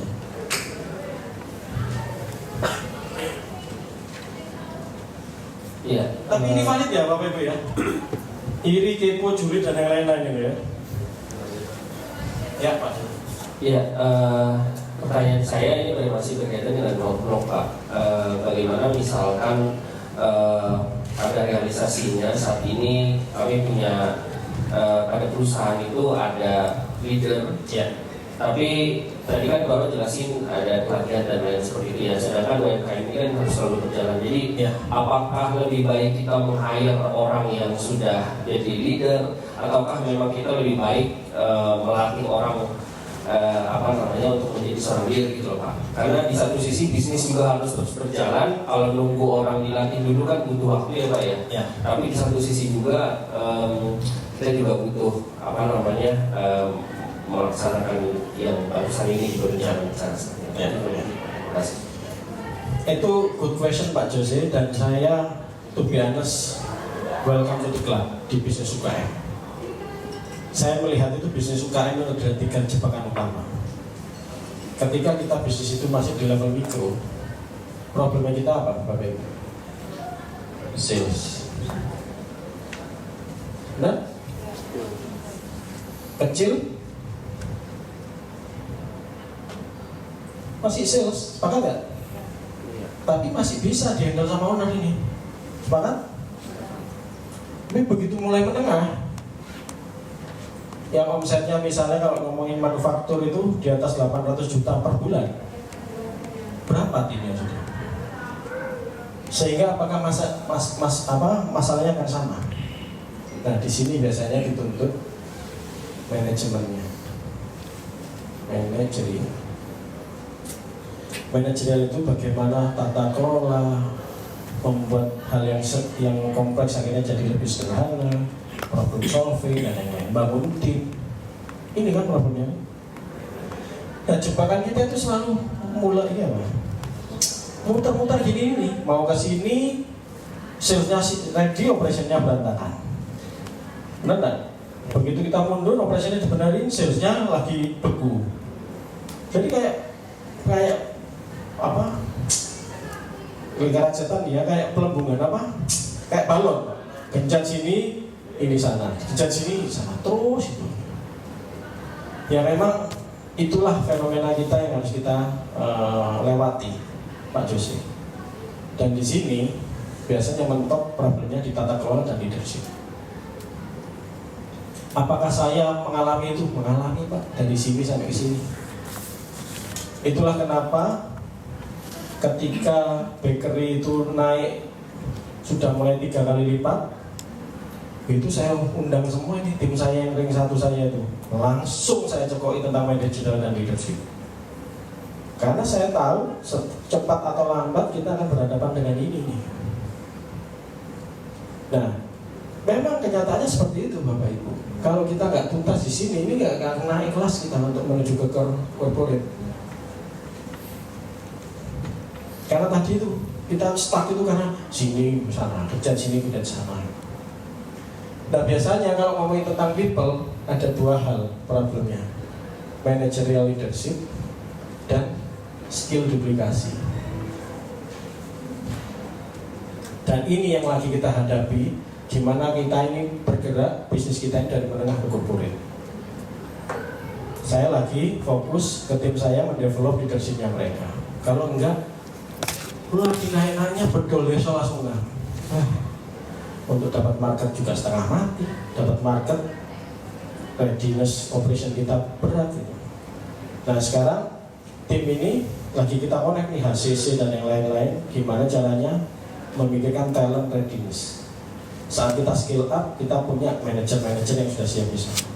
Ketika kita skill up, ada nih sales online yang sudah bisa mulai perform, ada nih social media marketing yang bisa mulai perform gitu. Kalau enggak, berat. Mulai naik, ngajarin lagi, diajarin keluar. Kan kayak gitu terus ya akhirnya. Jadi mau nggak mau Pak, nggak mungkin kita melewati fase itu. Ya memang harus di-develop. Nah, terus gimana Pak? Kan kita harus kerja, ya gitu itu tantangannya. Kerja atau develop? Kalau pas develop, berantakan. Pas sudah siap, mereka nggak siap. Benar nggak Pak? Harus mendapatkan porsi yang seimbang. Nah tim saya hari ini walaupun sudah di sini mau ke sana, saya sudah mikirnya strategi Pak. Saya minta tim itu coba definisikan nanti kita butuh skill apa in the future yang kita butuhkan untuk terus bertumbuh. Nah Mbak Dian kemarin ikut tentang sertifikasi nih, jadi cenayang yang tajam itu gimana sih melihat people. Karena saya bertemu dengan, nah ini saya datangkan teman-teman saya dulu dari Astra yang ketika merekrut orang itu sukses rate-nya 100%. Kita tanya, Bu, pernah nggak error Bu rekrut? Nah, sejauh ini. Kita lagi-lagi ini takdir juga ya Pak ya, saya nggak bisa ngomongin menuhankan kita enggak. Tapi sejauh dia melakukan rekrutmen 100% tajam. Nah, Mbak Dian lagi belajar tuh ke sana, nanti ada sertifikasi asesor juga. Nah, si tim saya cek. Tim saya yang di Besto Bakery kemarin ikut training tentang innovation. Dan nanti ada tim yang lain belajar tentang manajerial. Tim saya yang di kayak Leli, kayak Ring 2 kemarin di Bandung ada sit-in 3 orang. 3 orang Pak sit-in di leadership itu. Leader of production, leader marketing, dan develop. Karena dia akan bangun tim bentar lagi. Operasional gimana ya? Diatur Pak. Gimana caranya operasional tetap jalan, mereka juga terdevelop. Karena itu lingkaran setannya. Tapi semangat Bapak Ibu bisa. Apalagi kalau sudah ditakdir sukses, Pak Prabowo ngomong gak setuju pun ya tetap sukses gitu. Ya, itu Pak Jose ya. Dan ini Bapak Ibu, saya jamin Bapak Ibu akan segera ketemu ini. Kalau problemnya semakin membesar, pasti kalau nggak ini. Benar nggak Bu Nia? Kalau mau ekspansi, ininya siapa yang siap jadi outlet manajernya? Kira-kira masaknya anak-anak ini konsisten nggak ketika saya scale up? Kan pasti ada teknisnya, ada leadershipnya. Perusahaan besar juga gitu Bapak Ibu. Astra, dia punya namanya Astra Management Development Institute. Salah satu produknya saya waktu itu. Saya sempat digembleng di Managerial Institute ini. Dan dia punya politeknik manufaktur di Astra yang sekarang dikomersialkan. Orang umum bisa belajar di sana. Tapi 60% lulusannya diserap sama Astra sendiri. Sampurna punya dua-duanya. McD dia punya Hamburger University. Bapak Ibu bisa cek nanti di Google. Dia melahirkan 19.000 direktur dan dia sudah menyebar manajer di 120 perusahaan di 120 negara. Di teknikal dia mengajarkan tentang restoran manajemen skill, hospitality dan yang lain-lain. Jadi jangan lihat permukaannya McD itu, wah skill-nya banter. Pasti ada ini dan ini. Bagaimana Pak mau kita skill up hotel baru ini yang nggak ada? Ininya nggak standar skillnya. Biasanya kata kuncinya di dua ini Bapak Ibu. Jadi kalau Bapak Ibu mau membangun dua ini, biasanya itu yang menghambat apa skill up-nya gitu. Mau jawab? Ada pertanyaan lain? Pak Eka? Oh sudah. Saya kira mau tanya. Pak Anton? Ya, ada. Ya. Jadi kalau saya bisa tarik kesimpulan antara develop dari tim itu dengan operasional yang terus berjalan itu harus berbarengan. Nah untuk skala mikro tentu ini juga apabila develop memakan waktu dan operasional juga hambat. Apalagi setelah di develop terus anggotanya keluar, yang supaya membuat dia apa itu bagaimana? Pak Anton, kalau di mikro sama kecil jangan ngomongin development dulu. Jualan. Saya yakin owner masih bisa ngatasi di skala ini. Karena terlalu kompleks Pak. Gak mungkin mikro itu mikirin development. Untuk hidup aja masih berat. Benar nggak? Makanya kalau bisnis baru lahir ya jualan dulu. Sampai skala itu mulai kompleks ke skala menengah pasti Bapak Ibu berhadapan dengan ini semua. Itu Pak Anton. Menjawab nggak pertanyaannya? Karena jangan salah fokus itu. Begitu di sini, Bapak Ibu mau nggak mau melewati fase itu, menyiapkan leader baru, menstandarisasi skill teknikal kita. Kalau misalnya teknikal tentang pelayanan, grup kafe gitu, misalnya. Lagi Pak. Ya. Untuk mengukur dia dari mikro ke kecil kan omset. Nah, apabila omsetnya itu sudah mencukupi, artinya untuk mendevelop itu kita harus tahu dulu apa-apa saja yang diperlukan untuk upgrade itu. Betul, betul ya Pak ya? Supaya lebih make it simple, biar nggak ngeblur apa-apanya itu kan kayak apa aja itu kan kayak serem gitu kan. Apa aja itu biasanya ini dan ini Pak. Managerial leadership sama technical skillnya. Bisnisnya apa Pak Ton? Konsultan Pak. Konsultan konstruksi. Oh, konsultan konstruksi. Iya. Ada nggak yang menguasai teknikalnya? Teknikal, ya, tenaga ahlinya ada. Tenaga ahlinya ya. Karena itu ketika kita skill up kita butuh lebih banyak tenaga ahli kan. Betul. Nah, berarti kan di sini. Nah, tenaga ahli itu semakin banyak ngumpul kan butuh ini. Iya betul. Selalu dua ini Pak. Ada contoh lain nggak? Nanti ujung-ujungnya pasti ketemu dua ini juga. Fashion misalnya sama Pak. F&B apalagi. F&B kalau kita ngomongin gacuan dengan skill up seperti itu, nanti kita akan coba akses beberapa strateginya di beberapa perusahaan dengan ini bocoran aja. Tapi kalau nggak salah Alfamart itu dia menyiapkan orang itu harus ready dalam 7 hari Pak, untuk technical.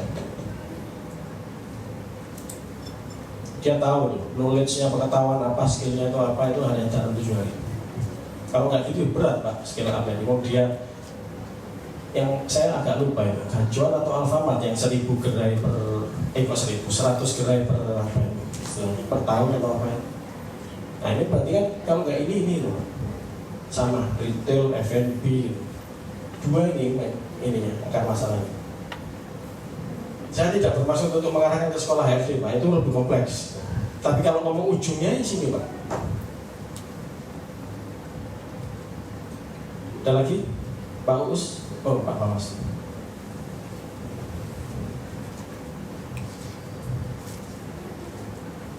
Ingatkan besok Pak, besok saya akan bahas tentang sebenarnya ada di sekolah HRD. Tapi saya menganggap ini penting banget untuk dikuasai Bapak Ibu sebagai manajer dan leader. Saya akan jelaskan kali ini nanti akan ada komit. Sebentar Pak, kalau saya. Yang ini saya lakukan ini tidak hanya visualisasi, tapi saya juga melakukan ini Pak.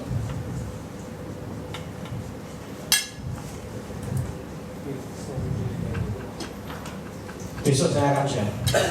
Ketika nanti kita sudah mulai ngomong ukuran sukses, key result, KPI, bagaimana koneksinya ke insentif. Tapi ini di sekolah HRD agak dalam kita melihatnya. Tapi saya akan kenalkan shortcutnya di mana lah kira-kira untuk mendesainnya besok. Ingatkan Pak, karena rambut tipis ini kadang gitu. Silakan Pak Mas. Oke, mungkin ada hubungannya dengan yang sebelumnya. Ya. Rekrutmen untuk leader atau manajer. Nah ini lebih ke ini sih Pak. Ya. Kalau misalnya kita nih sebagai owner dan melewati berbagai tahapan untuk rekrutmen leader atau manajer, tapi setelah mungkin probation atau setelah mungkin melewati masa probation ditemukan ternyata tidak outputnya ini tidak maksimal Ya. performa kerjanya gitu. Nah itu kira-kira perusahaan itu bisa ngasih punishment seperti apa ya? Atau barangkali kalau nggak punishment atau ada toleransi, ternyata pas dicek lebih lanjut dia lebih cocok ke level staff bukan ke level leader gitu. Jadi cenayangnya yang kurang cipu ya. Kira-kira Pak Bu, kalau orang itu kan ada promosi naik kelas, sebaliknya apa? Demosi. Kira-kira gimana? Kalau didemosi orangnya, apa yang akan terjadi? Resign. Hah? Resign. Terus demosi kan berarti kan moralnya hilang kok. Emang yang salah siapa? Dia? Yang rekrut. Benar nggak Pak? Kadang itu kasihan Pak, SDM yang diajar terus itu. Padahal yang kita yang rekrut sendiri, kita yang mendemosi sendiri. Kita yang rekrut sendiri, kita yang kaget-kaget sendiri. Nah, iya nih. Nah di salah satu pembahasan besok itu kan Mbak yang ngomongin people. Nah besok kan kalau seandainya kita tuntas nih Pak tentang organisasional manajemen kan kita masuk ke people tuh. Nanti Bapak Ibu akan baca itu. Cuman ya memang nggak deep Pak, tapi itu bisa dijadikan key gimana sih cara nyeleksi orang itu. Tidak jadikan insight gitu Pak. Itu Pak kawan. Nah kalau di emosi berat, problem SDM itu yang paling berat adalah moral. Saya aja Pak, ketika tim BESDO ini mencapai target pertama, terus mau ke target kedua ini waktunya agak lambat. Wah itu untuk mematahkan moralnya untuk tetap on fire itu kan setengah mati. Nah apalagi kalau di demosi gitu. Moral hilang Pak, kalau moral hilang itu kasarannya mayat hidup. Seakan-akan dia hidup dari mayat tapi hidup gitu. Gimana caranya untuk mendapatkan ininya? Daya juang sama juang yang berat. Jadi ya itulah nyari orang harus benar, mempertahankan moral itu gimana cara terus membangun meaning yang nanti akan kita pelajari. Itu Pak Mas. Nah untuk menerawang mencenayang nanti Mbak Dian juga akan bisa share knowing your people, gimana caranya melihat orang itu seperti apa, aspeknya apa, kecerdasan, minat dan lain-lain. Nah untuk supaya kita paham Bapak Ibu, kalau seandainya terjadi bedol desa, turnover tinggi, kira-kira problemnya gimana? Problem awalnya ya? Apakah di sini atau di sini atau di sini atau di sini?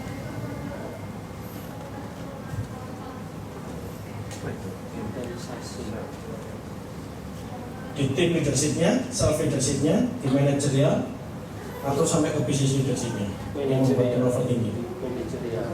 Gimana? Manajerial. Boleh salah kok Pak? Manajerial. Ini. Karena dia yang berinteraksi langsung dengan timnya. Ingat nggak Bapak Ibu tentang research? Orang itu meninggalkan bukan perusahaannya tapi Leader. lingkungannya dan kata. Jadi kalau ada bedol desa, biasanya ini problem di tim leadership.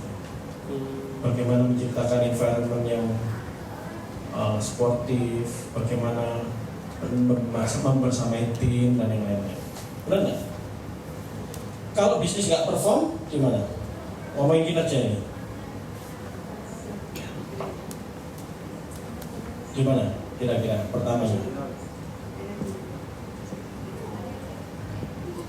Manajerial kan? Melihat akar masalah, mendefinisikan solusinya kira-kira apa supaya kita perform. Nah ini yang kita lagi belajar kan? Benar nggak? Nah kalau kesini ini lebih ngomong prioritas yang strategik dan sebagainya. Kalau bisnis nggak perform ya ini bisa jadi awal mulanya. Kita nggak jelas goalnya apa, fokus strateginya apa. Kok langsung problemnya di sini. Nah intinya Pak Fawaz, kalau nyari manajer, ya memang hubungannya dengan performance. Dia harus ngerti akar masalah, problem solving dan sebagainya. Yang ini, ya gimana dia bisa membersamai tim supervisory level kan di sini. Nah jangan salah kamar Pak Bu. Nah dia itu bangun tidurnya dibangun oleh orang tua ditaruh di sini. Ya melet bersama-sama kita. Itu Pak Fawaz punya. Pak Mus, ya Tanya lagi Pak. Pak Mus sebenarnya. Oke. Ya. Ada berapa yang tanya? Ya, pantau lagi sekarang.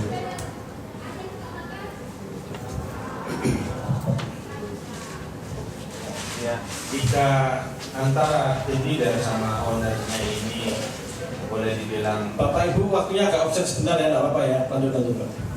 itu sama. Jadi sempat ragu juga apakah ownership ini juga terangkat juga sebagai tim leader. Nah, ini jika sekiranya kita ingin membangun sistem, apakah ownership-nya ini harus memang kita pisahkan dengan tim leadernya? Karena yang Saya nggak paham. Gimana kita maksudnya itu tim leadernya, misalnya kita owner nih Pak, kita membangun ini kan juga sebagai berfungsi sebagai tim leader ini Pak. Oh, oke. Nah, mana sebaiknya? Apakah fungsi tim leader ini kita khususkan sendiri atau ownership-nya ini Saya lakukan sendiri dulu Pak. Ketika bisnis saya mikro, kecil, itu saya lakukan. Saya sebagai owner, saya juga sebagai tim leader. Bapak Ibu nanti akan ketemu salah satu tim saya yang saya undang ke sini. Bapak Ibu bisa tanya macam-macam. Beliau 3 kali mengajukan desain dalam perjalanan kita bareng-bareng. Problemnya di tim leadership saya waktu itu. Karena begitu saya di dunia profesional Bapak Ibu, tim saya itu ada yang S2 Jerman. Mesin itu sudah sangat-sangat Ferrari, siap gas gitu ya. Begitu masuk sebagai entrepreneur, wah, pusing. Ternyata realita kehidupan tidak seindah yang saya bayangkan ketika di perusahaan besar. Saya menghadapi realita, ternyata SDM itu pengaruhnya besar. Saya nggak bisa, saya pernah dianggap tim saya gila juga Pak, sudah pernah ini. Saya juga pernah sudah Pak kerjakan sendiri aja Pak. Wow, ini fenomena apa ini? Bener? Saya pernah ketemu orang-orang yang mencuri. Wah, itu basic-basic semua Pak yang saya hadapi itu, yang tidak pernah saya temui di perusahaan besar. Nah akhirnya yang saya biasanya itu kalau ngomongin strategis Pak, saya belajar dari supervisor, jadi tim leader Pak. Kenapa problemnya sampai dia 3 kali desain, dia nggak trust sama saya. Begitu pula saya juga belum trust waktu itu sama dia. Cuman saya berkomitmen bahwa ini proses. Seperti bahtera rumah tangga sih. Ya kan butuh proses, benar? Tim saya ngajukan desain, saya tanya kenapa kok desain? Apa problemnya? Ada nggak masukan buat saya? Wah ngomong itu Pak, ini. Oke, saya akan berubah, kamu tetap stay di sini. Saya buktikan. Setelah berapa lama lagi kasus yang berbeda, ngajukan desain lagi. Saya tanya, kemarin saya berubah nggak? Berubah Pak. Terus sekarang ini ada feedback apa lagi? Ini. Oke, saya akan berubah. Dimulai dari leader. Berubah. Pertanyaannya, apakah selesai di situ Pak? Enggak, kejadian 3 kali Pak, kayak resep dokter ya. Mau ngajukan desain lagi Pak. Saya tanya ke beliau, kejadian pertama kamu kasih feedback, saya berubah nggak? Berubah. Kejadian 2, kamu memberikan feedback saya berubah nggak? Berubah. Yang ketiga ini, wait, tunggu. Ibarat sebuah rumah tangga, kalau kita tiba-tiba ada problem terus minta cerai, lah ngapain kita berdua? Benar nggak Bapak Ibu? Sekarang waktunya saya yang memberikan feedback kamu. Saya akan tetap komit. Kalau seandainya ada feedback saya akan berubah. Tapi please kali ini kamu juga harus berubah. Ke depan kalau ada gesekan atau apapun, ya lakukan feedback gitu. Tapi ayo bareng-bareng berproses. Jangan setiap ada masalah terus cerai. Kamu nggak akan menemukan hal yang sama di tempat. Ya itu akan kamu temukan juga di tempat lain itu. Nah, gimana kita mau survive kalau ada masalah aja terus kemudian pisah. Nah beliau ini sekarang jadi direkturnya di Besto Bakery. Sudah berarti masuk tahun ke-5. Dengan kepemimpinannya beliau juga yang membawa pertumbuhan Besto ini naik 5 kali lipat. Di tahun April 2024 kalau kita proyeksi sampai Maret 2025. Setelah drama 3 kali Malaysia. Nah, saya lakukan itu Pak. Makanya saya ngomong tentang tim leadership dan sebagainya itu ya dari sebuah pengalaman, nggak tiba ujuk-ujuk. Ujuk-ujuk. Nggak tiba-tiba saya dari profesional dari Hong Kong saya ajarkan Bapak Ibu Pak. Mungkin Bapak Ibu nganggap saya juga gila nanti. Nah semua ini saya ramu kenapa ya kok ada SDM kayak gini, kayak gitu. Makanya kita buatlah model-model yang seperti ini. Nah besok Bapak Ibu akan mengenal tentang yang lebih, ya hari ketiga lah harusnya ya. Hari ketiga Bapak Ibu akan mengenal yang lebih goib. Ini masih thinking semua ya. Nanti Bapak Ibu akan mengenal tentang energi, bagaimana membuat tim itu benar super solid, dia performing dan sebagainya. Tapi Juni ini harus kita lagi, thinking harus selesai, clarity harus super clear, baru ngomongin energi. Kalau kosong energi, thinkingnya nggak jelas, energinya mau dibuat perang kemana? Kan bingung kan? Mau ke mana? Ukraina, ternyata perangnya di Pasuruan. nggak nyambung karena clarity-nya nggak jelas. Sip, ada lagi? Ya, Bu Sarah.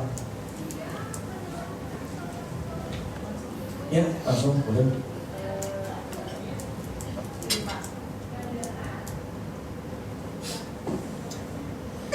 Pertanyaan ini masih nyambung dengan pertanyaan rekan-rekan yang lain. Ya. Kalau tadi di awal kan sempat diceritakan kenalin dulu customermu seperti apa gitu kan. Nah, sekarang ini kami sedang bergerak di F&B yang benar-benar baru, sangat-sangat baru, baru berjalan 4 bulan gitu. Perjalanan 4 bulan ini mungkin kondisi finansialnya itu masih minus. Nah, minusnya ini yang di tim manajerial maupun di owner sendiri itu juga masih bingung. Ini kenapa kok masih minus gitu? Padahal ketika kita menurunkan tim manajemen ke bawah, kita sidak ke beberapa outlet, kita itu sudah merasa ngecek dari segi kebersihannya, SOP-nya seperti apa dan lain sebagainya. Jadi itu apakah karena marketingnya kah atau normal perjalanan 4 bulan itu masih minus atau bagaimana? Oke, thank you Bu Sarah. Bu Sarah posisi apa? Sebagai apa di sini? Kenapa kok lihat yang ada kode-kode yang susah dipahami sebenarnya? Pak Nugroho ya Pak ya? Di tim manajemen Pak. Tim manajemen, Pak Nugroho sebagai? Lihat juga yang depan. Bu, Pak, makanya kalau kita ngomong yang bisnis yang baru lahir, kan ini kan problemnya sebenarnya. Coba dilihat Bapak Ibu. Yang problem itu kalau kita ngomong laporan keuangan finansial itu problem di revenue-nya atau problem di efisiensi. Biasanya kalau di mikro Bapak Ibu revenue-nya, karena ada fixed cost yang tetap kita harus jalan, sewa, SDM, biaya bahan-bahan, tapi salesnya itu belum bisa mengenerate profit. Sehingga makanya di mikro itu problemnya di sini. Itu masih lumayan Bu, Bapak itu 4 bulan, saya 2 tahun. Nah ini saya bagikan Pak Bu, itu penting soalnya. 2 tahun, problem kita di ini, di salesnya. Tahu nggak Bapak Ibu, kalau Bapak Ibu belajar dari owner itu paham tentang bisnis, kalau saya nggak paham tentang bisnis, saya sudah paham langsung tentang tata kelola bisnis. Paham ya maksudnya ya? Besto Bakery itu lahir gimana caranya Bapak Ibu? Saya sering tinggal di luar negeri, saya penggemar roti, ya. Terus kemudian saya lihat packagingnya, pas jalan-jalan, wah bagus ini packaging ini, menarik ini, hitam dan emas, elegan kan? Wah kita suka nih bikin roti sobek, bahannya premium, ada tepung yang saya impor langsung dari Jepang waktu itu. Wih, harganya Pak 90.000 satu box. Kira-kira market apa itu? Premium kan? Nah, apakah saya tahu marketnya waktu itu? Enggak, berasal dari idealisme. Dan Bapak Ibu kalau sekarang lihat produk kita yang bestseller bukan roti sobek Pak, roti apa? Roti sisir. Dan market kita 50% Malang, 50% bahkan kayaknya sekarang Jabodetabek lebih gede dibanding yang Malang kalau situ, walaupun outlet kita di Malang. Itu kalau sekarang Selasa itu anak packaging, yang packing itu numpuk itu Pak, untuk nunggu kiriman ke Jabodetabek. Lah, ternyata yang kenali market sebenarnya sampai ketemu produk market fit-nya itu di mana? Bisa jadi belum di internal itu Pak Bu. Produknya apa, mau jualan target market mana? Sehingga akhirnya kita berevolusi. Nah begitu berevolusi, pusinglah kita. Yang dulu produksi saya, istri saya terus saya di marketingnya. Sekarang diproduksi aja 15 orang. Dan itu berapa ribu piece ya per hari ya? Piece ya. Sudah ngomong kompleksitas Pak, tapi evolusi saya dari sini. Dan kita pengen ke sini gitu Pak. Jadi saran saya revenue-nya yang harusnya kita harus dapat dulu. Jangan ngomong efisiensi, malah nggak gerak nanti gitu. Benar nggak? Karena di saat seperti ini kita harus naik kelas revenue-nya.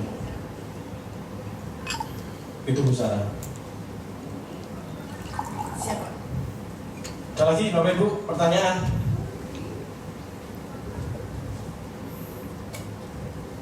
Cukup? Nah, kalau cukup, sebelum kita akhiri hari ini, mudah-mudahan nggak ngebul ya Bapak Ibu, tetap semangat ya. Kita akan belajar satu materi, tapi kita akan prakteknya atau kita akan mulai list down itu besok. Ya. Yang pertama adalah tentang opportunity. Ini sudah kita lewati yang roadblock yang kompleks itu, opportunity sudah ada. Besok ketika kita praktek, langsung nanti kita diskusi kelompok, kita wrap up dulu supaya nanti paham maksudnya dari mana hari pertama kita belajar. Terus kita akan mengidentifikasi dari hasil seleksi itu opportunity-nya apa. Setelah ketemu Bapak Ibu akar masalahnya sudah dapat, opportunity-nya sudah dapat, baru kita lanjut dengan way forward. Itulah posisi akhirnya, strateginya itu mau eksekusinya apa, fokusnya itu apa. Kalau nggak ada strategi, nggak ada fokus Bapak Ibu, kita akan jalan kemanapun dan akhirnya bingung, tersesat. Apalagi kondisinya tadi di Busara.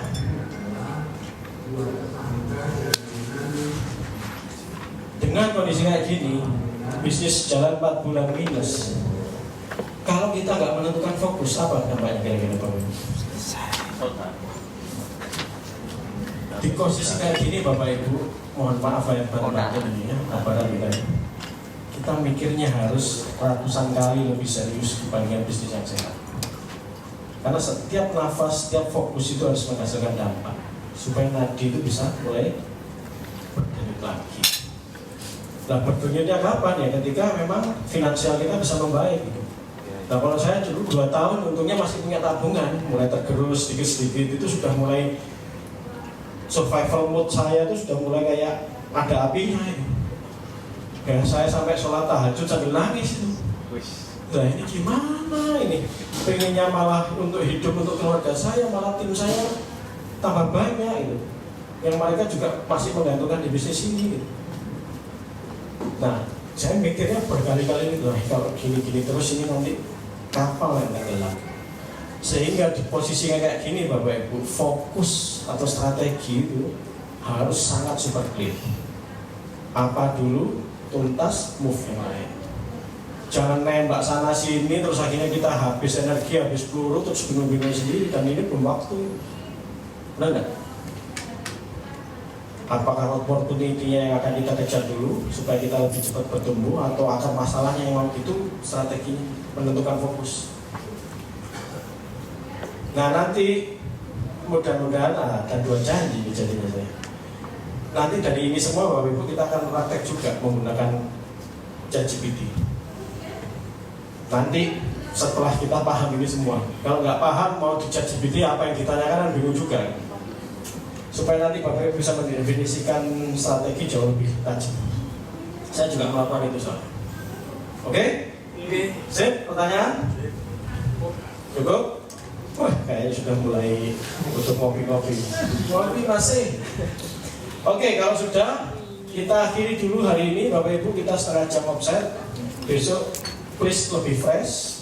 Jangan lupa istirahat supaya nanti kita besok lebih fokus lagi. Ada 2 tahapan strategi yang akan kita selesaikan, opportunity dan way forward. Setelah itu kita mulai membangun organisasi, naruh orang dan sebagainya, dan kenal bagaimana nge-assess orang itu, motret orang itu gimana. Terima kasih, saya serahkan ke duo berdiri.